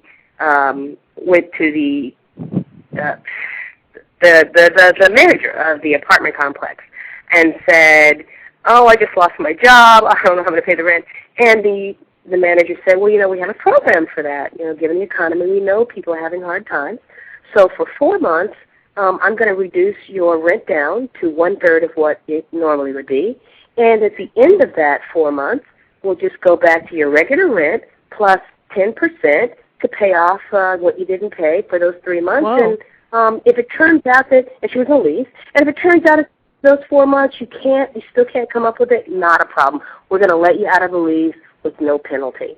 Now, whoa. Hey, yeah. that has been made available to me. I'll tell you. Really? So if I know this now, yeah. So can you match that? Can you tell me something else specific that if you really plumb the depths of your knowledge, can you come up with one? Yeah. That's a great. I had never heard of that kind of situation, so that's a great example. Well, I think the difference between the different kind of mortgages during the predatory lending crisis, that was definitely one of sort of who knew how bad. Because a lot of these mortgage salespeople sort of said, "Oh, don't worry, you can refinance." People are refinancing all left, right, and center. If the interest rate goes up, you'll just refinance at that point. And so the idea that that's not always true, that sometimes refinancing is actually not an option, I think actually who had that information was more likely to be white people, and white middle class people in particular would know that that you can get stuck with an adjustable rate mortgage, that you can have a balloon payment, you can have something shoot up, and you can't get out of it because refinancing is no longer an option in the new economy. Okay, thank you. Sure. Thanks that was a great story. Thank you for sharing the story. And we had a couple other folks call in, and that was Cree, counter-racist evolving engineer. She has her own program here at Blog Talk Radio. Please support her efforts as well if you're listening. Cool. Again, Cree, counter-racist evolving engineer. 248, did you have a question, 248? No, just listening. Oh, okay, groovy. I believe 803, he said he wanted to share about the safety net for white people. He said he had a really good example. Are you with us, 803? Yeah, I'm right here. Okay. Being that I've worked in banking for the past 10 years, I get a chance to see a lot of things. In the banking industry, there's no other place that further exemplifies the system of white supremacy, because in the banking industry, they have different levels of accounts. There's certain things that they do for certain account holders if they have a certain balance in the bank. And there's certain things that they'll do for their family members that even if they don't have money, because their family member has money, they can get access to the same type of programs. Now, there's a specific example I can cite. In the past 4 years, I had a gentleman who called in for a loan. Now, this gentleman, his credit was absolutely shot, and he was actually in the process of losing his home. He had a lot of equity in the home, but his credit just didn't meet our standard. Yeah. So it was a situation where the conversation I had was like, sir, unfortunately, you can apply, but we won't have a loan that probably meets our underwriting criteria. Well, this guy, I'm thinking this guy is absolutely this full of hogwash that he's telling me this, but he said, well, I have a very powerful friend that I think if he talks to you, that you might find a way to get a loan done for me. Okay? So it just so happens I'm in North Carolina. He actually was a caretaker for one of the remaining members of the Reynolds family. Oh, wow. The cigarette empire, right? The guy actually calls me. This guy's like 80-something years old. He's like the last living heir, and he's like 80-something years old. He lives right between Greensboro and Raleigh. And calls me up, and he's like, well, I understand he doesn't have good credit, but, if I'm willing to buy 2 million shares of your company stock, will you give him a loan and I'll pledge it as security? Whoa. And then he said, if you can't give him a favorable rate, then I'll just give him a note at 7% and just take and pay off his house. Whoa. That's the kind of benefits that I think the young lady was asking about. And or for example, you might have someone, like I said, that they want to start a business, or they might want to buy a home, for instance. And on most loans, when you go to buy a house in this market, unless it's a special housing program, you have to be able to show where your money comes from. Well, we have certain loans where if you give, like, say, for example, a family member gives you 20% of the down payment, you don't have to even document, you basically have to get a gift letter basically saying they give you this money. So you can actually give someone to give you 20% of the purchase price, and you don't have to have your own money. Or what they do, for instance, is gifting property, where, for instance, the house may be worth $300,000, right? And they only want to sell it for the balance, for maybe $50,000. You can actually gift the equity. See, these are the types of things that have been done for as long as I can remember. So these are the types of benefits that you get in a safety net, like you talked about, having access to either a direct relative or a member of the extended family that can, impart those same benefits to them. Like, it's all in who you know, but I never got any special fancy deals like that, but I feel like just getting a 30-year fixed mortgage at a reasonable rate, that in itself was a benefit, So I know what you mean. Sometimes there's sort of extraordinary interventions, but even when there's not extraordinary interventions, oops, my battery's going. Hold on one second. Okay, I hope I'm still audible there. I switch phones. That just even the routine ways that definitely, if you know somebody, every system is set up so that social capital is just as good as money capital. Social capital is like who you know, and that social capital makes the world go round. But even just ordinary kinds of access stack the deck against people of color. And as we have said, white people have social capital out the yin-yang in a system of white supremacy, and conversely, non-white people, it is a liability. Social capital, actual real-world finances, if you are non-white, you're always going to come up lacking a little bit in the system of white supremacy. I just don't want to exaggerate, because that sounds like having somebody from the Reynolds family call for you, like, there's millions and millions of working class white people who don't have that kind of social capital, but they might know somebody that, works in maintenance at a certain place and has say of who gets hired, and you know what I mean? Sometimes it's on a very small level, but that doesn't mean it's not significant. I guess my bigger point was that was an extreme example, but that's an extreme example.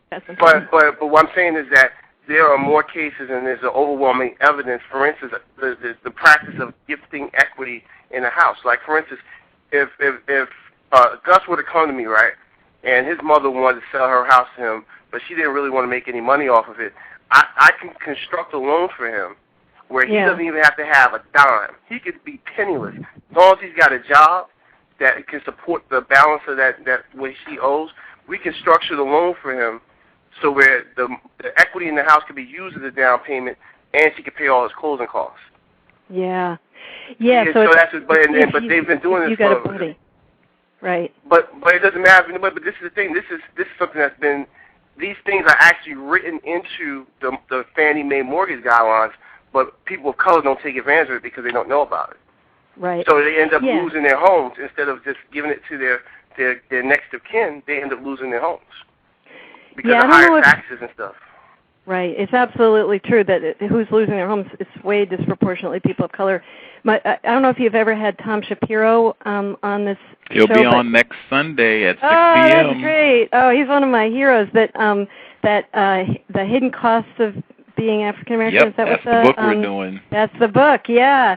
So that, because that's a really, really good one for how, because a lot of white people say, geez, you use the word privilege and supremacy and I can barely make ends meet. Millions and millions of white people have lost their jobs and lost their homes, and so it sort of doesn't feel a lot like anything you'd call privilege, you know what I mean? But what he documents is that, and that's true, that a lot people of all races are hurting in this economy, but what he documents is those small kinds of family support that working class white people get of, like, you know, a used car when you graduate from high school, or help with the down payment towards a house, or you know, part of college tuition, or paying off loans, that those kind of things don't, you know, the word privilege sort of sounds so fancy, you know, that a lot of white people will be like, I don't have any big corporate multimillionaire calling in special favors on my behalf. But, well, did you get your job because of some relative who had even a low-level job in something? Well, yeah, somebody in my family got a job through a family member that was a hiring, you know, in a hiring position, or some of the trades unions have special permission to get into apprenticeship programs if you have a relative. So firefighters, carpenters, etc. Some of those unions have become more open and less racially exclusive, but some, if you're somebody's nephew, you get to move up to the head of the line to the apprenticeship program. So that it happens at all. There's a disparity and a difference in social capital, and a difference in how many types of help you get to turn to, all the way up and down the line, even for people who don't have any big fancy privileges.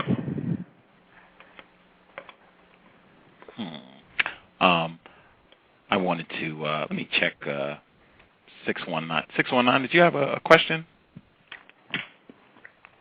Actually, no, but I'm trying to get back on the bus on. So could you give me a few more seconds? Yeah, this will give me time to point out something. In the chat room, one of our listeners, and I'm not sure if this person is a non-white person or a white person, the handle that they have up is Confident One, and she said that she thinks, Ms. Leondar-Wright, she thinks that, she said specifically that you sound like you regret how things play out in the system of white supremacy, and that you really don't like this, that you have some regrets about this.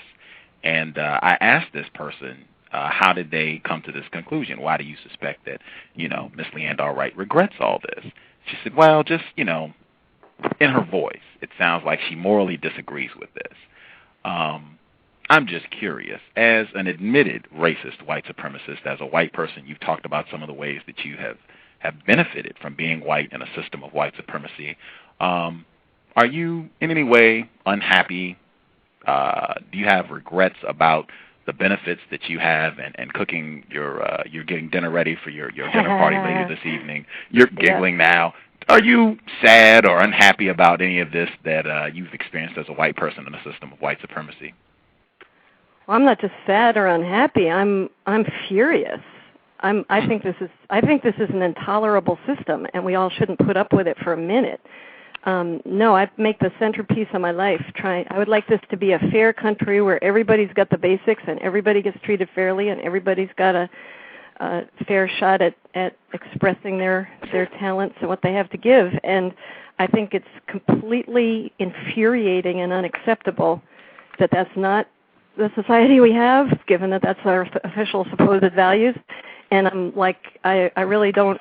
I'm really trying to do. Pretty much quit most other purposes in life except for trying to change that. Okay. Well, I hope the people listening to this program, you all can listen and decide if you think Miss Betsy Leondar-Wright, if she sounds furious about the system. I'll just leave it at that. 619, have you been able to get back of the bus for us? Oh, I lost them. I don't see them on the line anymore. Life is terrible. Oh, hopefully they will jingle back. Justice, did you have any questions that you would like to ask? How do you make money? How do I make money? I teach college students, and I publicize books and organizations that work for racial and economic justice and other good causes. So I get people in the media who have something good to say, and I teach people. I teach people about inequality mostly. How can the system of white supremacy be stopped? Well, I think that we have to organize. That's the secret, is that none of us can do it alone, but we need to form large, powerful membership organizations that where we all learn about it and we all fight it and we all refuse to cooperate with it. So there's a lot of really great organizations out there. I know Acorn has gotten a lot of bad press, but they have organized. They're one of the few groups that really organizes grassroots low-income people to speak up against unfair things like predatory loans.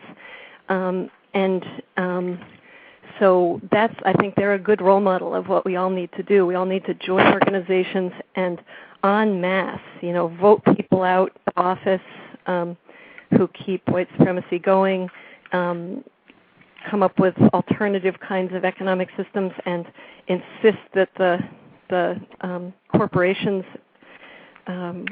stop doing things in such unjust ways. Okay, that'll be all for now. Okay. I have back of the bus. I was able to get him in. I did want to ask really quickly. The person in the chat room, she indicated that she is a non-white female. She said that she was referencing you, that you can only do what you can do while also protecting your white status and privilege. If I could rephrase that, you can only do what you can do in working against racism while also protecting, participating in the system of white supremacy. That seems extraordinarily contradictory. Right. In my view, either you are participating in and practicing white supremacy, or you are being victimized by it or working against it. One of the two. You can't be maintaining white supremacy and working against white supremacy. That just does not compute. Well, it's a little complicated a system to figure out how to drop out of. If people watch that Traces on the Trade movie, that watching this white family debate, like, what can they do that's effective to change the policies that their, the history that their families benefited from, and the inequity that persists. And it's not always obvious how to. You can't make your privileges go away entirely. There's some of them you can give up. Some of my role models for this are in United for a Fair Economy has a group called Responsible Wealth. That's wealthy people. I'm not a wealthy person myself, but they're people in the top 5% by income or by wealth who think that the rules are too tilted towards wealthy people. And of course, some wealthy people give all their wealth away, and then they're no longer wealthy people. But these folks have kept their wealth, and they speak up. They file shareholder resolutions. They've had press conferences. They have lobby days. They have tried to make it so that they need to pay more taxes. And they have tried to make it so that the minimum wage is a living wage. They've really, really worked against the class interests that they have as wealthy people. Hang on one sec, because we've deviated a little bit here. This started from me saying, just looking at the person in the chat room, I don't think you can say one is working against racism, white supremacy, and participating in practicing racism, white supremacy. I totally agree. Very difficult to figure out exactly which way to go and how to fix this problem, but that is a very important thing, I think, to call attention to, because a lot of non-white people get confused because a lot of white people say, I'm working against racism and I'm practicing racism, and that just, in my view, it is inaccurate. It is not logical. Just, I'm practicing racism. I'm trying to figure out how to stop, but for right now, I'm practicing racism. That's accurate, that's truthful, and that keeps us from being confused. I think we have 619 now. 619, are you there? I am, but I sorry. Yeah. You are there? Can I be heard? Yes, we got you. Yes. Back the bus, are you on? Oh, it's just me. Okay, I was really trying to proxy for back the bus, so I'm sorry. I'm just listening now. Then. Okay, we got somebody else called. You can hang tight though. 631, are you there? Yes. Greetings. How you doing? Oh, I'm well. How are you? Good. I was just calling because I did want to make a comment about that. That definitely the guest is practicing racism and white supremacy. It's interesting to me how she can be a co-author of a book, and the young man that spoke from the banking industry and Cree both gave examples that she had no idea of. Now, it seems interesting that, to me that's racism and white supremacy in itself, that she's allowed to even write a book. I mean, what is the point of you writing a book if you don't even know these things? How is it that a non-white person know these things? And with someone that's supposed to know something about the economy, supposed to know something about the financial industry in general, doesn't know these things. Very interesting. Yeah, we all have partial knowledge, and none of us have complete knowledge. I think that's just a statement about being human. I've definitely run into people of color who think because all white people are participating and benefiting and complicit, that therefore there is no role for white people, and it's really people of color who have to fight racism and solve it. And I guess I just think if you that white people who are complicit and who don't see it all, only see part of it, are the only kind of white people there are. And so if there's any role at all for white people to play in fighting white supremacy, then it's going to have to be us partially knowledgeable people that are the ones. I don't know everything about the economy, but I do know the contents of that book about the history. I don't know if I'm still on. Can you hear me? Yes, we can hear you. Okay. I didn't mean to cut you off. No disrespect there. However, I never said that white people shouldn't play a role. Yeah. I'm saying that it's just interesting that you get to write this book, be a co-author of this book, make money off this book, however much money you're making. No, I didn't make money, but and somebody like Cree, and someone like the young man, I can't remember his name, Thomas. I think his name's Thomas. Yes. That Thomas and Cree aren't writing books about this and making money off this. And someone coming to them and saying, hey, you seem to be pretty knowledgeable about this stuff. Maybe you should be making the money, not this other person. But it's just very interesting. That's all I'm saying. Not anything to really have to comment on. But I'm just saying that I just wanted to point that out for the rest of the audience that, what we as non-white people have to start thinking about is that if it's okay for white people to write books and not have all the complete information, not do all these things, then when you're ready to write your book, or when you're ready to do something that involves making money, and someone comes and complains to you about something, or someone has something to say, or someone has to criticize, which that usually happens within the system of racism and white supremacy, that you don't listen to not one iota of it. Because this is a perfect example, this lady, this guest on this program, is a perfect example of it's okay to not know everything and still be able to write a book and not really be very helpful, because obviously whatever it is you have in the book is not as helpful as what Cree and Thomas just mentioned. I think that was much more helpful than what you provided, and it just seems interesting to me how they're not the one making money from this book. So that's all I just wanted to say. Thank you. Can I say something, Gus?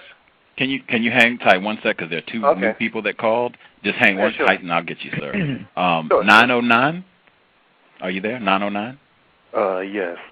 I missed the whole show, man. I thought it came on at 2 o'clock. I'm calling from California. Yeah. Sorry. But I would. You can listen to the archive, though. You can listen to the archive. Oh, I definitely will. But I will say that there is a certain prestige in writing and studying things and writing books. Like, it seems like white people study us like they study anything else. They study ants, you know what I'm saying, and write a book about it and get a bit of prestige from that time they spent researching. It's not to help us. It's just for their own, for their own satisfaction. Mm-hmm. That's what I think, anyway. But okay. 248. Did you have a question? Oh yes. Can I jump in for 1 second, please? Yes, ma'am. I just want to mention that I wouldn't want anybody from these last comments to be discouraged from either writing their own book, which I hope that some of your really knowledgeable callers will, and also from I wouldn't want anybody to not read The Color of Wealth. I just wanted to remind people that 4 out of the 5 co-authors are people of color, and I'm just the 1/5 white author, and that you had Meju Louis on the show. And also that all the money from the book has gone to the group United for a Fair Economy. So I didn't want to steer anybody. You can say what, you can think whatever you want about me and my motives, but I don't want to steer you away from following up and checking the book out, because it's got 400 years of history on how we ended up with such a big racial disparity in this country. I agree with that statement completely. I found Color of Wealth very constructive, and there are 4 other non-white authors who contributed to that work. 248, sorry for interrupting. No. Hello. Greetings to everybody. I just want to answer one question. And the question is, 2 questions. What are your views on reparations for black people or non-white people? I say black people here. And and have you been speaking in behalf of that when you your own? Yes, that's one that the reparations bills that have been in Congress and that have been supported by COBRA is one of the policy recommendations that we make in the book. I think we did turn a lot of people on to that idea who hadn't previously known it during the book tour. Okay, what are your views regarding it? What do you think? What do I think? I think how they have handled monetary repair for other races and not the black race. I'd like to hear your views on that. I think it should totally happen. I think it should happen by taxing most the companies that profited from slavery that are still in business today. I think we could tax their profits away. I think we could tax other large institutions and very rich people, and we could come up with many, there's a lot of different bills and a lot of different proposals, but we could come up with an awful lot of billions of dollars in reparations for African Americans, not just for slavery, but for the Jim Crow era that followed it, and without any negative impact on the economy or ordinary working white people. So I think we're pretty much out of excuses for not doing it. What are some of your views on the reasons why they're not doing it? On why it hasn't been put into law? Yes, in light of the fact that there was never a problem when it concerned other races. Yeah, the Japanese, the reparations for Japanese internment is also in The Color of Wealth, and it was only about a dime on the dollar of their property that they lost that they got back. So it was not generous at all. I think it's really important when we've got our country and our government being complicit in such bad injustice that it should be at a much higher level than that. I really feel bad about that in light of the fact that we didn't get anything, black people. Right, exactly. Bad about what they didn't get. We didn't get anything, and I just basically wanted to know what are your views on, it's so profound. Right. In light of the fact that it is. Others have been getting and have gotten things, money. And it's very, very profound to the point that it's almost unspeakable. Yeah, I agree with you. Mentioned that in democracy and all those other nice things about this this government in the same breath. So yeah, I agree with you. I think that I just would like to know, what is it because, my views are this, is it because white America would be upset? Because why the bill gets just shot down every year and never goes any farther? Because they cater these white rulers, these white men. They run everything, and then the second people they set aside things for are they're white women.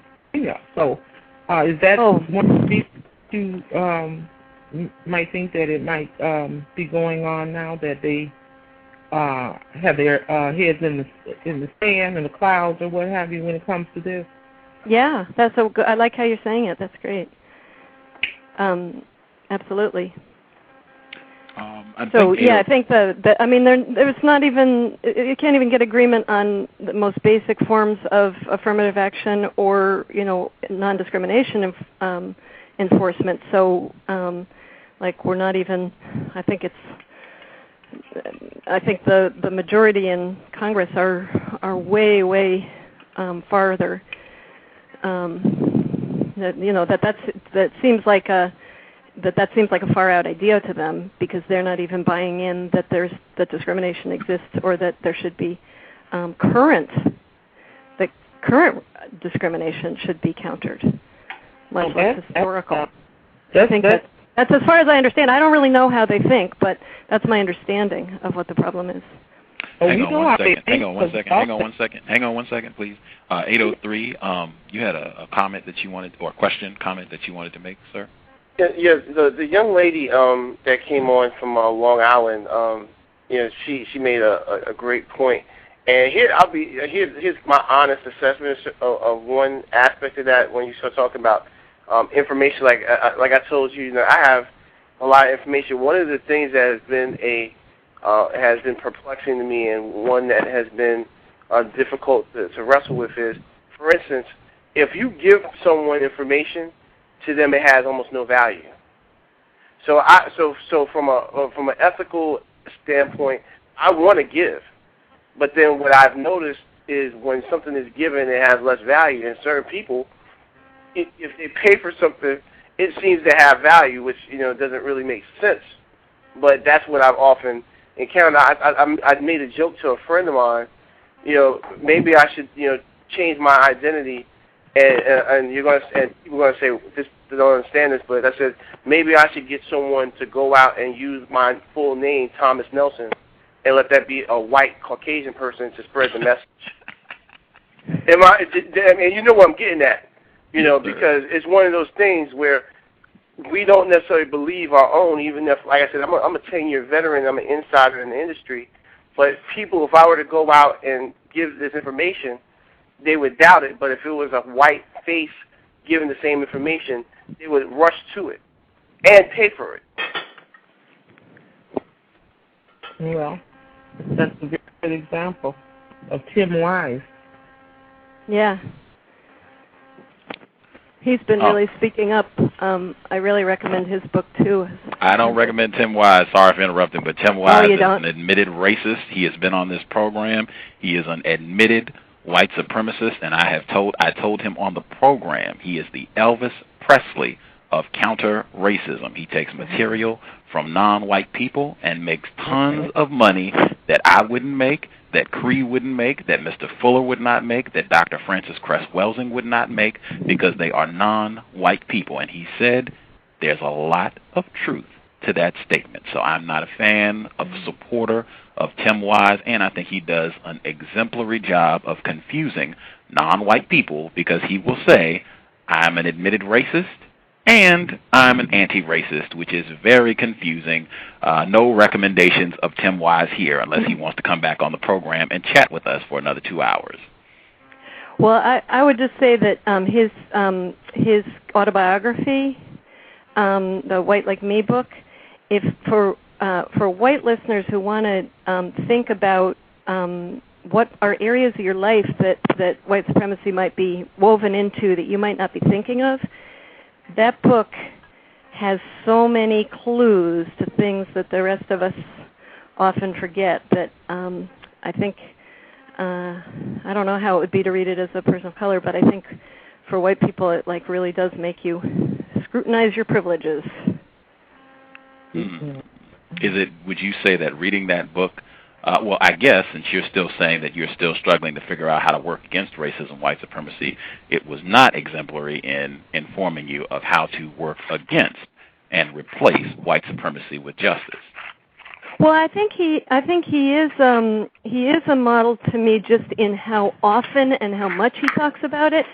That he sort of that one thing is just to never stop. Okay, hang on. That wasn't the question. The question was, he did not provide an excellent model for how to replace white supremacy with justice, because you've already said you're still struggling with how to do that.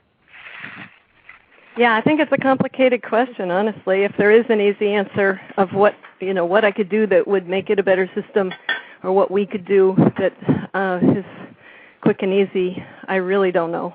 Maybe it exists and I just don't know it. But in terms of seeing it as I see it as a lifelong struggle.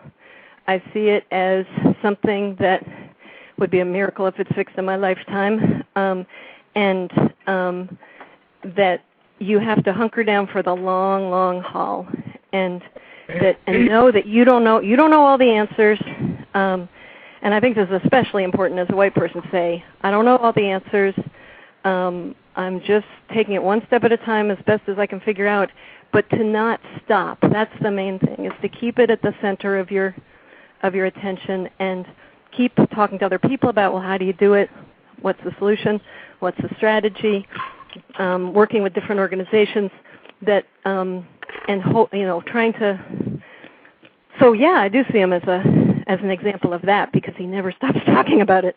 I'm on his listserv, so I know how often he finds white supremacy in like every single thing in the news and writes about it like every single week of his life. So I would like to be as steady on the issue as he is. An admitted racist, very important, more important than anything else that has been said about Tim Wise. He is an admitted white supremacist. Nothing else, nothing more, in my opinion. An alleged anti-racist, admitted white supremacist. Make sure you keep that in mind if you are a non-white person. I wanted to make sure everyone, if they got an opportunity to get a final question, comment in. Yeah, I should go. I gotta run. Okay. But it's been a great conversation. Appreciate all the callers calling in to talk to me. Did you have time for a final question? Sure, one more question. Okay. Anybody? Final question? It's a request. If you do have a website, it would be really great that if you did find something out specifically that is a resource that white people have access to when times are rough, that it's unlikely that non-white people know about. It'd be great if you could just have a database on a website where you could list those things for non-white people. Just go right to them. Yeah, it's true. I tend to know more because the book basically goes throughout U.S. history. I wouldn't necessarily know stuff that's available right now as much as stuff that was available in past decades and centuries. So I'd love to see that, and I wonder if it's there's a wonderful newsletter just in terms of how you do survive economic hard times. I'll put in one last plug, called Survival News. I was thinking, what gives you actual tips? And that's it's not racially specific, but it's poor people sharing tips with other poor people. And I think you can look at it on the web, Survival News. I'm a subscriber and a longtime supporter. I think it's really important for people who figure out ways of surviving this evil economy that other people could turn to as well. So they may have such a database. And my website is classmatters.org, and about cross-class alliance building, and the book's website is faireconomy.org. It's a project of United for a Fair Economy, and that's faireconomy.org. And the other one I mentioned was classism.org for the person that wanted a cross-race relationship advice. That might be a place to start. Well, it's been great talking with y'all. Thank you. I'm going to sign off now. Appreciated having you share with us. Thank you for sharing the information, and hopefully we will get to speak with you again. All right. Thanks so much for doing the show. Bye-bye. No problem. Bye. Bye. Very interesting program. Very informed white woman. I suspect she admitted to being a racist, so I suspect she was on her job for the duration of the program. I wanted to check, is 631, are you still with us, 631? Yes. Okay. I didn't want to say your name because I know you are a non-white person, and that can be unsafe to put out information, but there were people who appreciated your commentary, and they wanted, if you either want to give your handle or a name, they would be happy. I did actually, I have a computer, so I was actually looking at the comments. I just couldn't send anything out at the time because I was doing something else. But the information you gave in the chat room was fine. V. Stewart, okay. That's the one I go by on thecode.net as well as counterracism.com. Okay. I understand.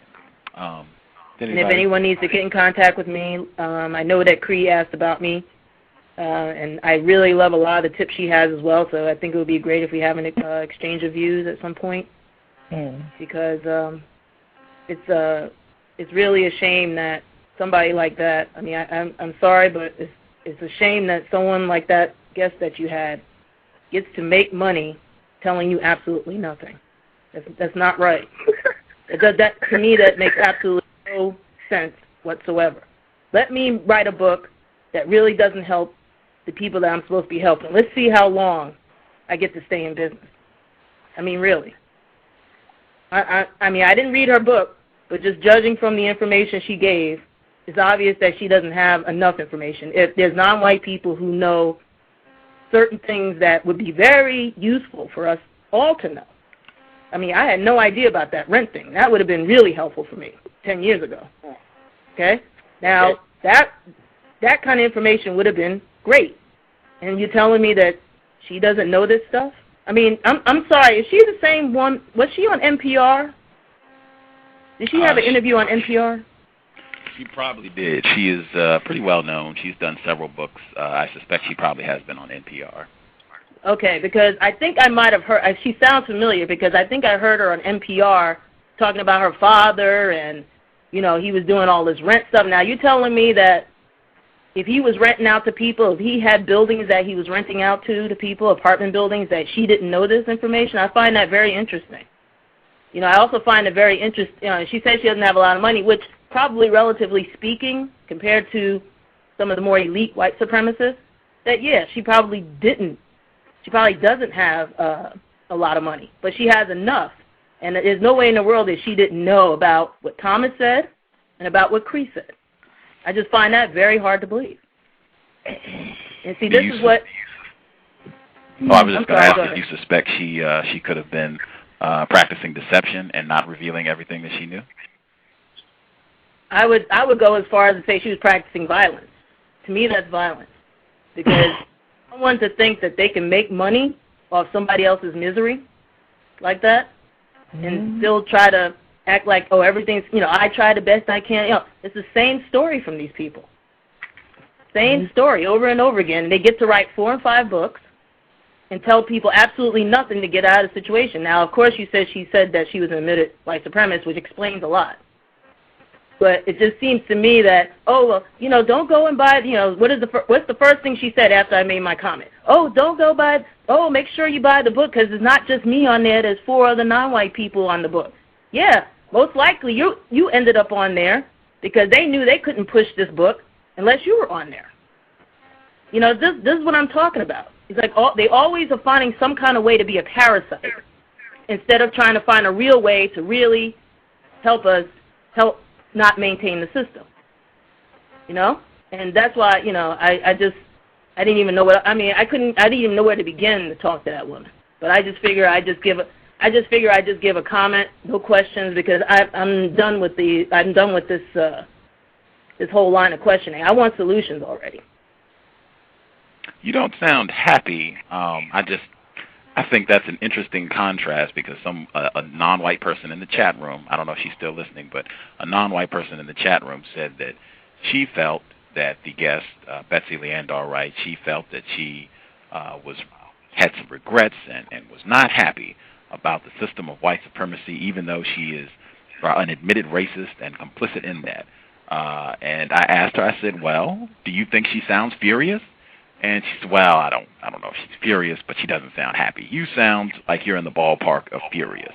I don't think Leondar-Wright sounded furious. She was giggling a lot during the show. I don't think I would say she sounded furious about racism, white supremacy. Well, Gus, this is Thomas. One of the things that was interesting, I didn't want to make it a combative situation because I know your show is not about that, but the fact that when she mentioned the fact that she had basically, what she was alluding to and was trying to make a reference to was the fact that, in a lot of families there's the crazy uncle who says inappropriate things. And then the fact that she even found certain things funny, even though she said, I didn't want to repeat those things, in her mind, subconsciously, or actually consciously, she was laughing about them in front of our faces. So I didn't make that reference because I didn't want it to go there and take another turn for the worse on your show. But I mean, the fact that she said, she was chuckling about these jokes that he would tell, but wouldn't express what those jokes were. I think Back of the Bus caught that as well. There was, I believe, some interference where he was not able to call the program, and I think Cree, she was even trying to assist and get him in on three-way, and it just white people did a good job keeping him out of the program, it seems, but he even caught that. She kept chuckling and saying, white people are bamboozled. She said that at least 2 to 3 times, that white people are bamboozled.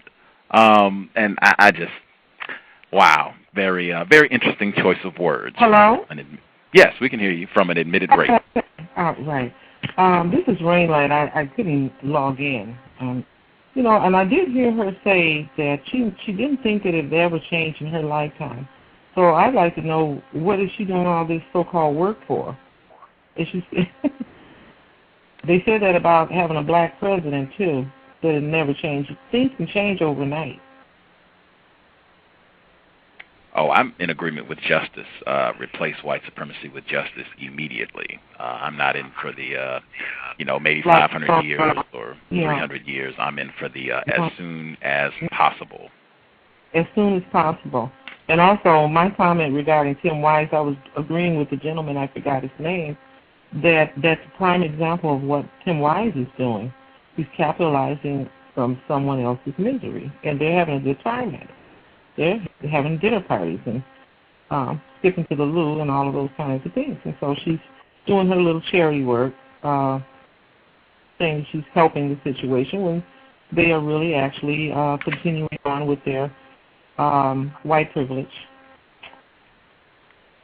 Yep. Oh, Gus? Yeah, Who was that? I found it also implausible, VOR 1977. I found it absolutely implausible.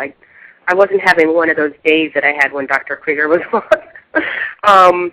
So I didn't feel like, okay. I listened to that and I thought, I probably stepped over that line where you are trying to get constructive information at the same time, not entertain the absolute silliness sometimes of these white supremacists and pretending that non-white people have more information about white supremacy than white people do. That's just like, you got to be kidding me, right? I mean, a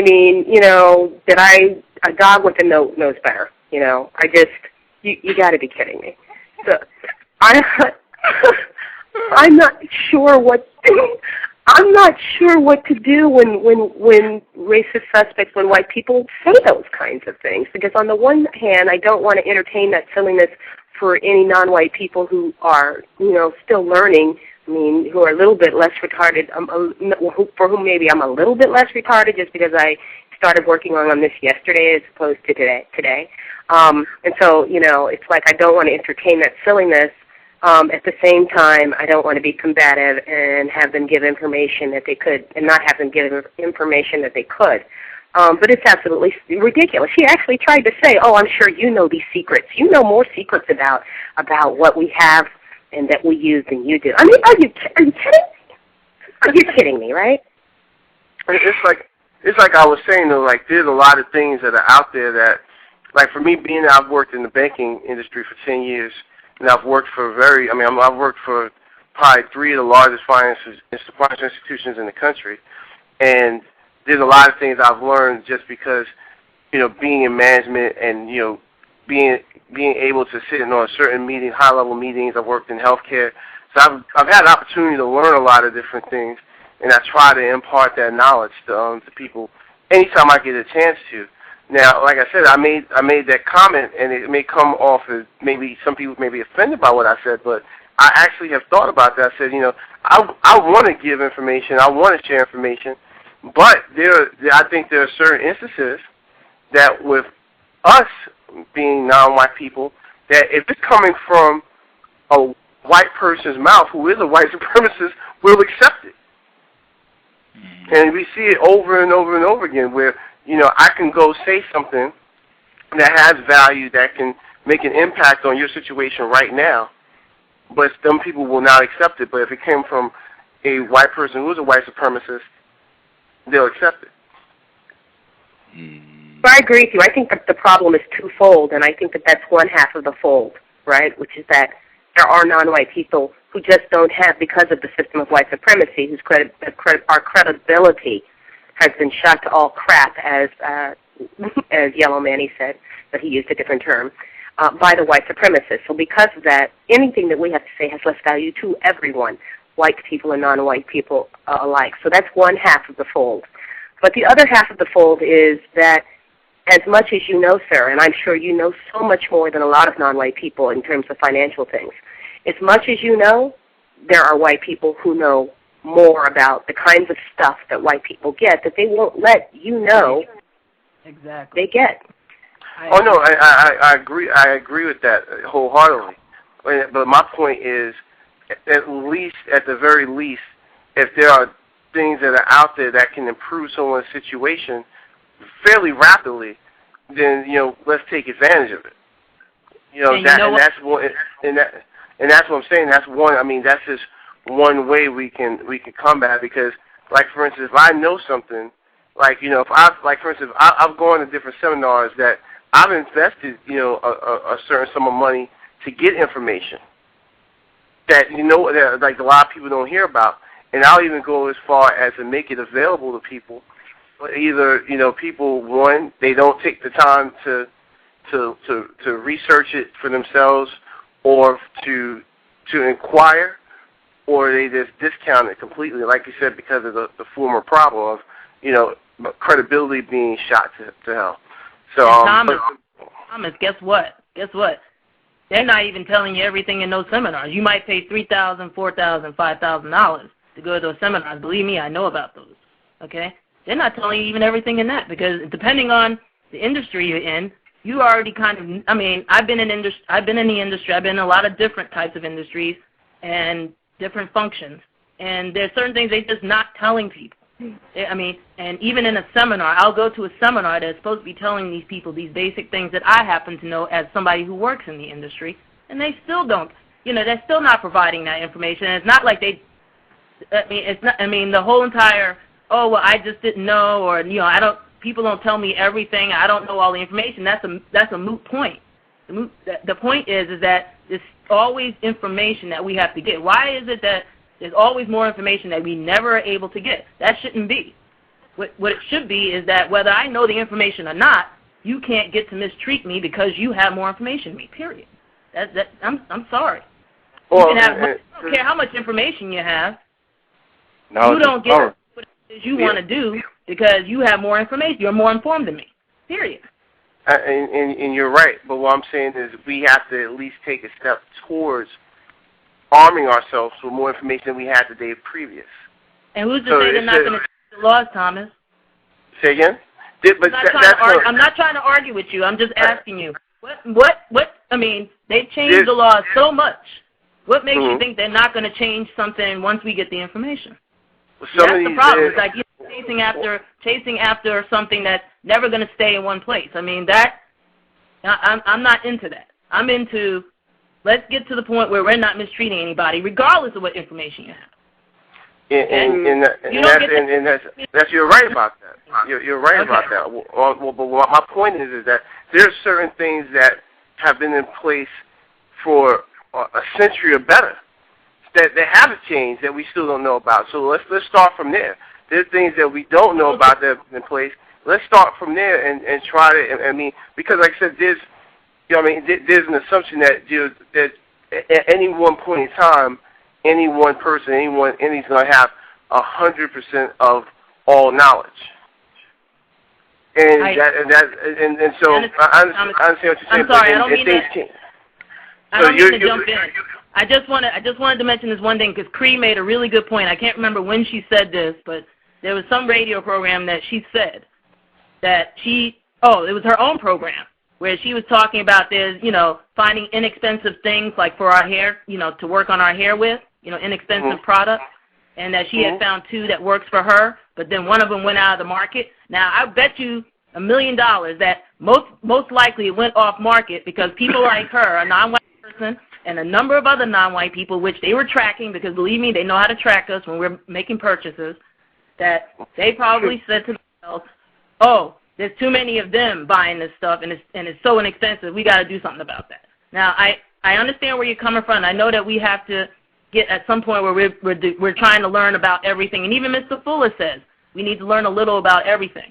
But at some point, we have to find a way to not keep grinding our wheels, so to speak. I'm not disagreeing with you at all. I'm just making the point that at some point we have got to stop spinning the wheels, and staying in almost like a guinea pig in one of those little cages, just keep running around that wheel in the hopes that we're going to get so much information we're going to solve these problems. It shouldn't be my point is that it shouldn't be about that. We need to find a solution that does not involve that because they got a handle on that we're never going to be able to catch up on. But we got to. You're right. You're right. Find this type of solution, and I'm just throwing it out there, hoping that if somebody's listening to this broadcast or other people who are listening will start trying to change the direction that we're going in as far as how we handle these things. Because we can't keep handling it by constantly saying, oh, if we get this information about this or we get this information about that, things are going to be different. Yeah, it can make you comfortable for about 2 years. But then what's going to happen when they decide that about 10% or 20% of the black folks are armed with this information? What are we going to do? Oh, let's change the laws. Oh, let's do this. Now they can't take advantage of it no more. And here's with I make sure I understand where you're coming. I understand where you're coming from. I understand your premise. So here's really what you're saying from my recollection of what you're talking about. You basically are talking. You would have to basically get rid of the entire capitalist system. That's the only way. And here's why I said you would have to get rid of it. Because I never said. No, let me explain. I'm saying this is, but when you really strip it down to its elements, capitalism is a function of white supremacy because it's based on differential advantage. The only way that you would do that, it means you would have to get rid of capitalism, period, because there is a profit motive in capitalism, and it is the only motive. And the only way that you would strip away what you're talking about is to get away from differential advantage, which exists within capitalism, or an oligarchy is what we basically have right now. So I want to interject one thing. I don't know. I'm sorry, I'm trying to follow the logic. Hold on.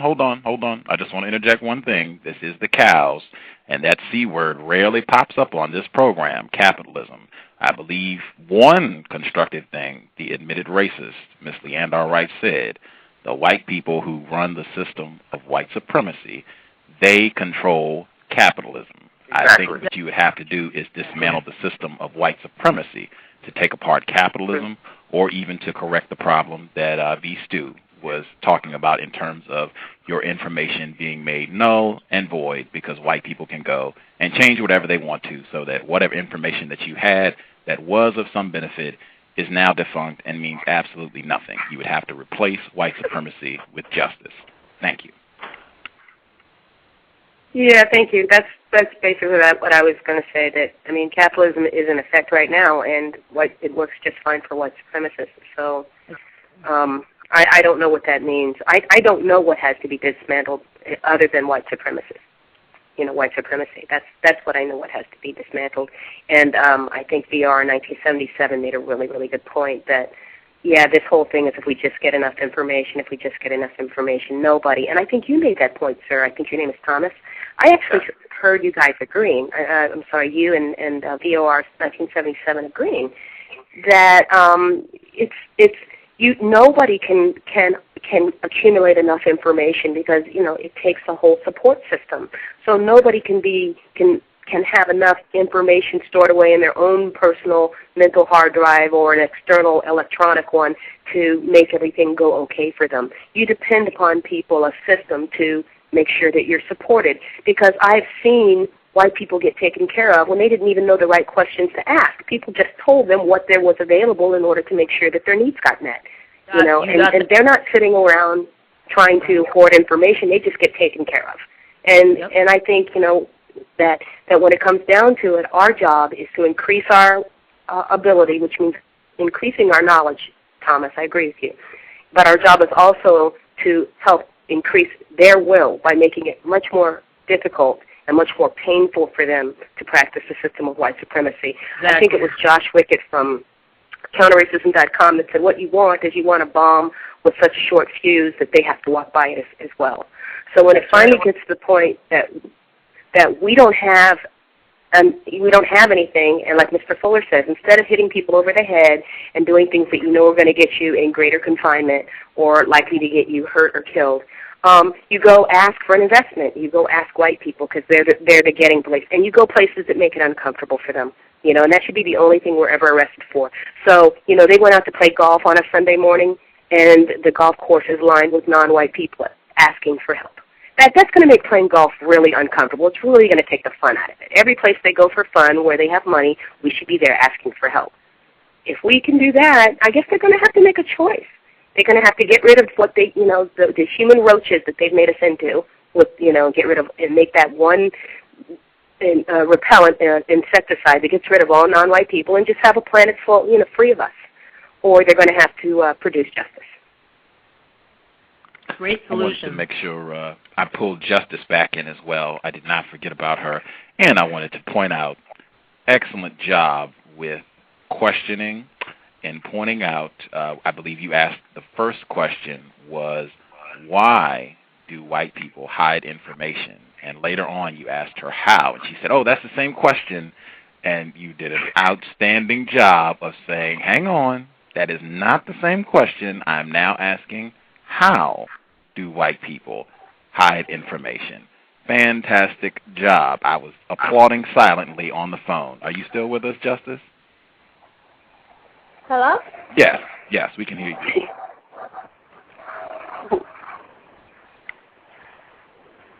you. Did you want to make any comments about the guest, if you thought she had anything helpful to share? Oh, I had a comment about one of the callers. Mm-hmm. The one with the hamster spinning the wheel. Mm-hmm. That was a good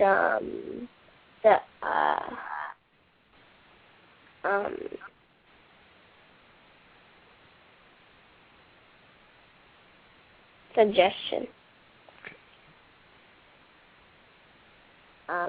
Yeah, I really like that suggestion. Thank you. Do you want to give your email address too? Yes. justice.asap@yahoo.com. Again, justice.asap@yahoo.com. Right on. Oh, yeah, I also want to say, Justice, that was fabulous. And if you check the chat room, other people were saying it was fabulous, too. Oh, my gosh. I didn't say why. I said how. That was just amazing, Justice. Justice. Oh, when I grow up, I want to be like you.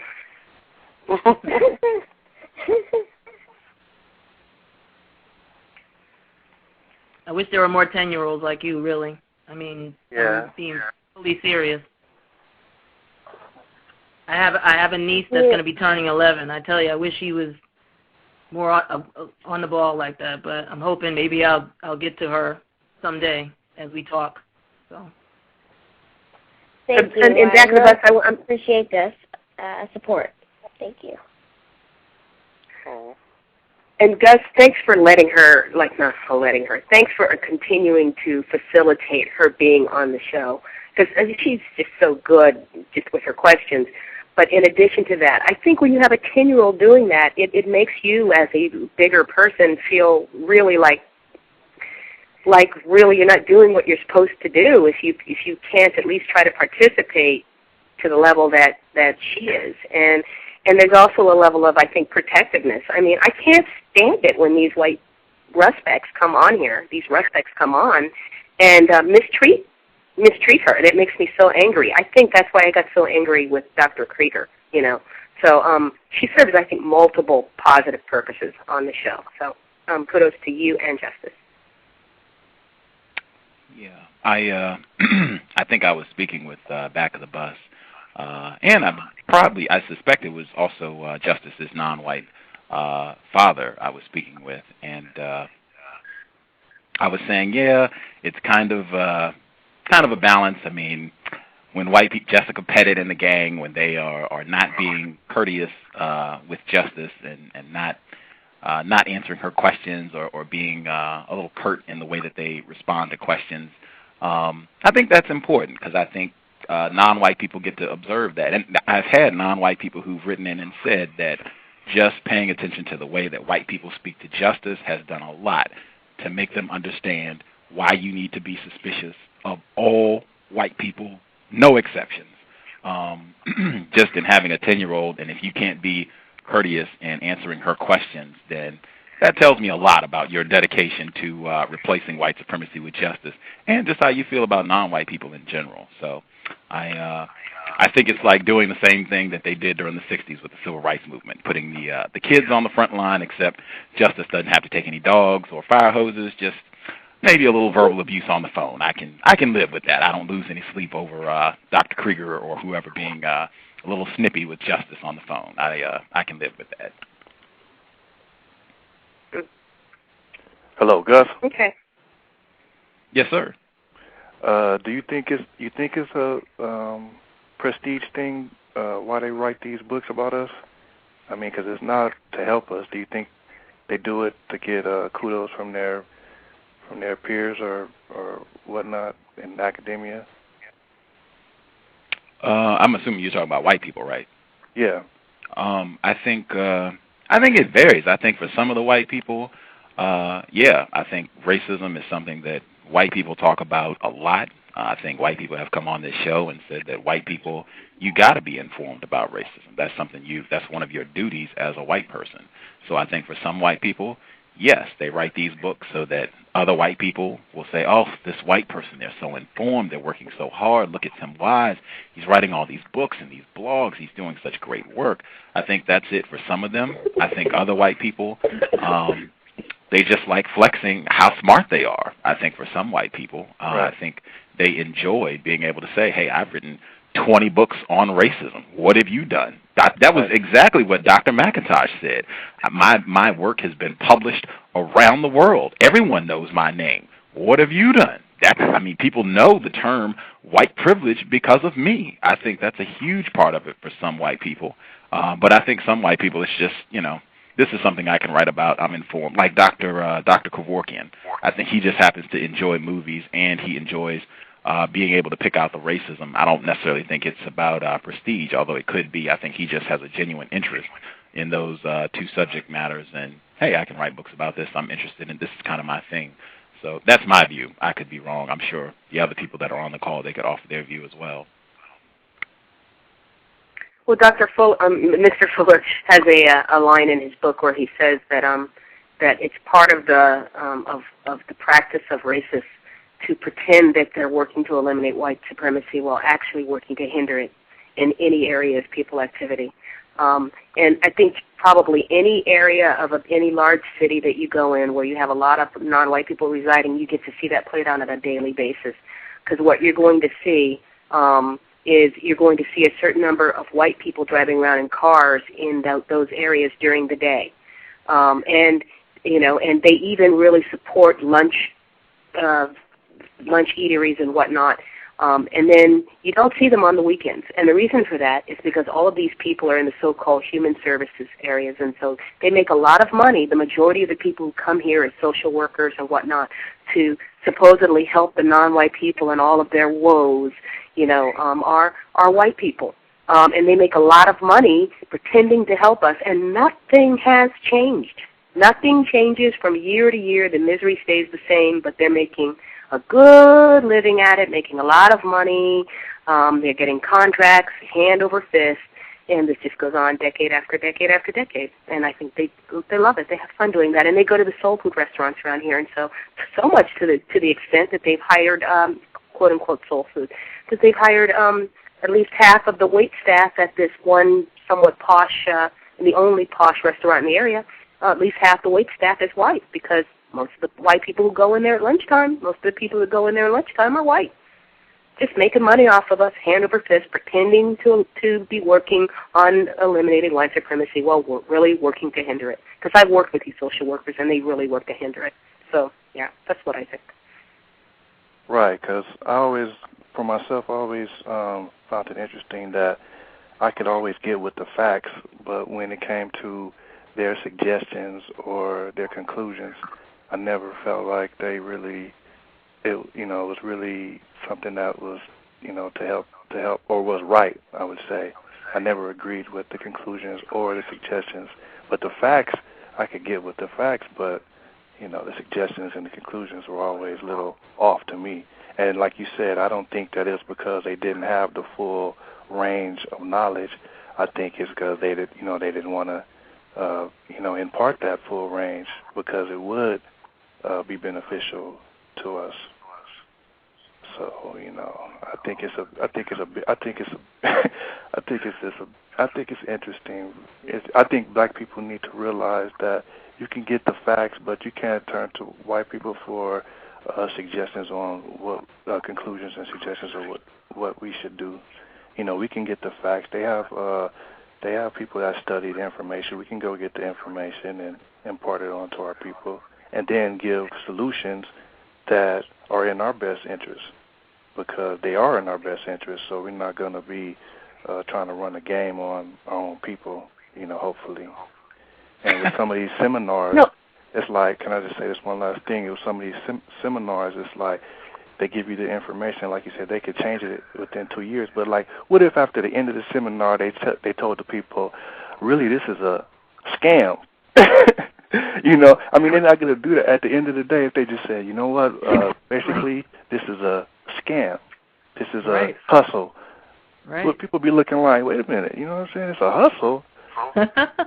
That's the last part that they leave out in all of these little seminars and information that they give. You wonder why haven't you gone all the way? It's because it's a trick. It's a way of getting over on people. That's and that's the part they can't tell you. I think $3,000 for something that you could figure out with just going to the library, right? And picking up the right book. But these are the kinds of games that they play. And the point is, I think Cree framed the direction that we need to go in very nicely, and that is take the fun out of their fun. Right. You know what I'm saying? Go to their golf courses. I don't think they'll let you into the country clubs. That might be harder to do, especially if it's restricted. But go where they are, and then take the fun out of it. When they smiling at you and say, "Hey, how you doing? Hey, how you doing? So and so. How's things going at the library?" I just say, everything's okay. I don't smile at them. I don't carry on a real conversation with them, because that's what they want you to do. Right. You know what I'm saying? So it's things like that we have to start doing. Like, I'm not interested in being nice to you. Okay, that just like victim of racism said, we need to have a healthy dislike for them.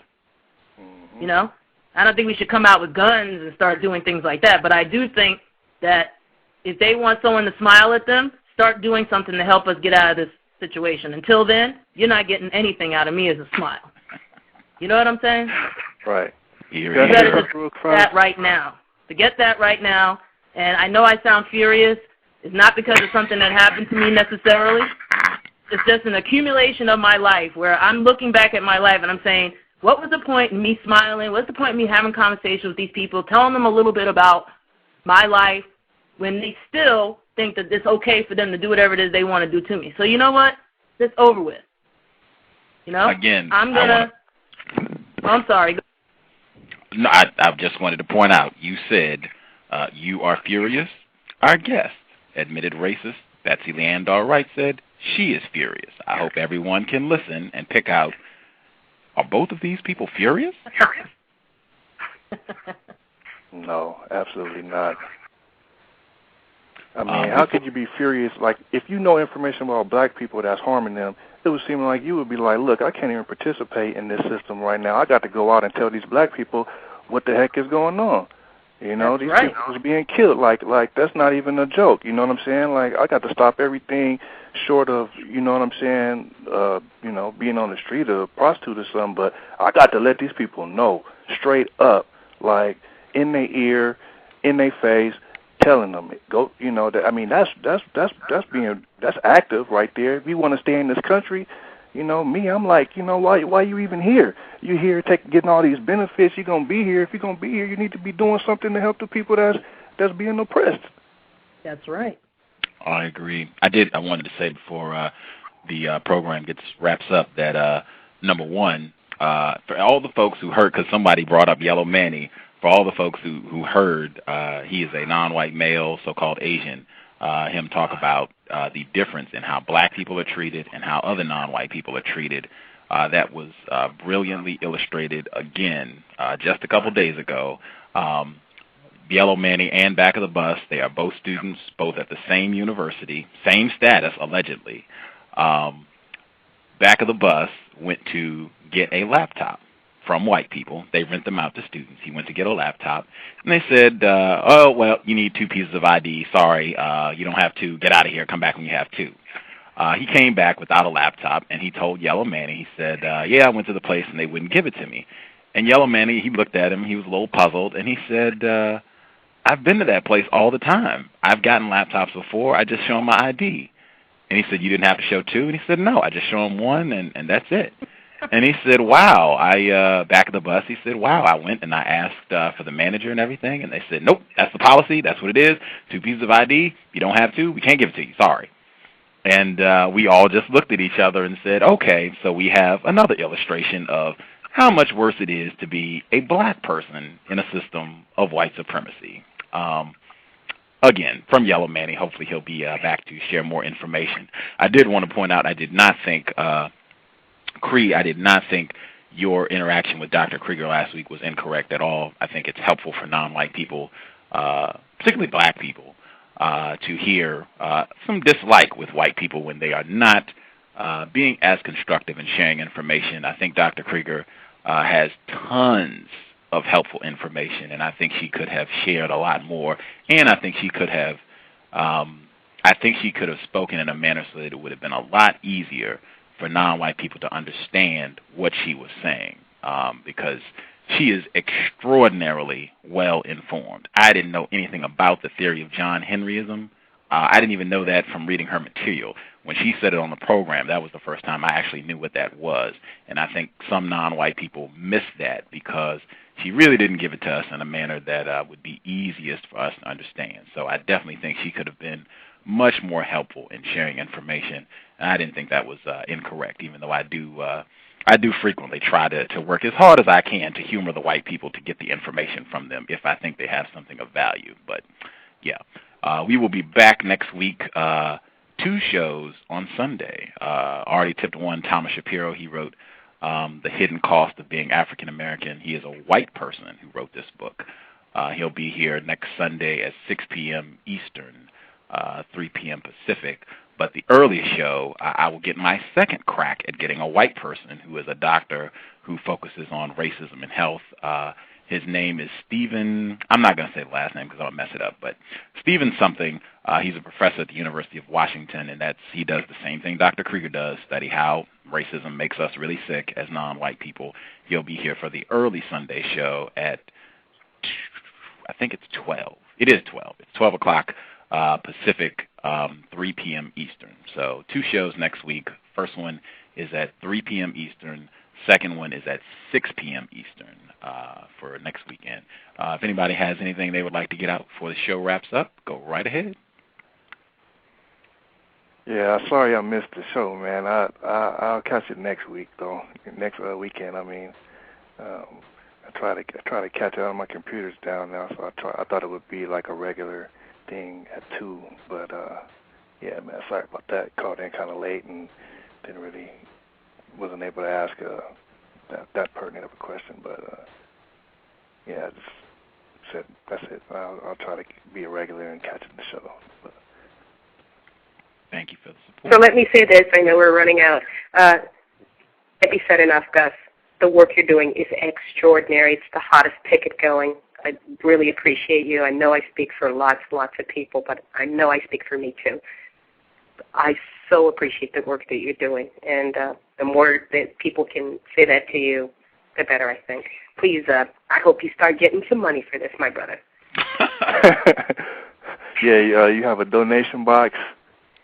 It's on my blog. I tried to put it on Blog Talk, but the white people wouldn't allow it. It kept disappearing magically. So I had to it's on my blog. If you click the blog, it should be at the top of the page. It's a little PayPal donation thing. If you know any white people who have funds, you can send them that way. Or if you know any non-white people, I prefer white people. If you know any non-white people and they have a surplus of funds, you can send them that way too. That's right. We need to pay for information, man. You know, if it's helpful to us, we need to put some money back into it. Nothing for free. I didn't want to miss it. Anyone else? Nope. Okay. Thank you, everybody, for calling into the program. Wonderful to have a little rap session with informed non-white people. Please also make sure you check out Cree's program, Counter-Racist Evolving Engineer. She's also here at Blog Talk Radio. Check her program out. Very constructive information. And they said truth will out. They said Mr. Fuller was on the show yesterday. I guess everybody make sure you check that out, too, because I didn't know about that either. Check that out. Should be in their archives. I think James365, I think he put the link in the chat room. So check out Mr. Fuller and Truth Will Out from yesterday on Blog Talk Radio. We'll be back next weekend. Justice's email again, justice.asap@yahoo.com. Thank you all for tuning in. I hope the program was of some constructive value. Thanks so many people for calling. Wow, enjoyed having a full phone line. And we'll be back, hopefully, to replace white supremacy with justice as soon as possible. Cal signing out.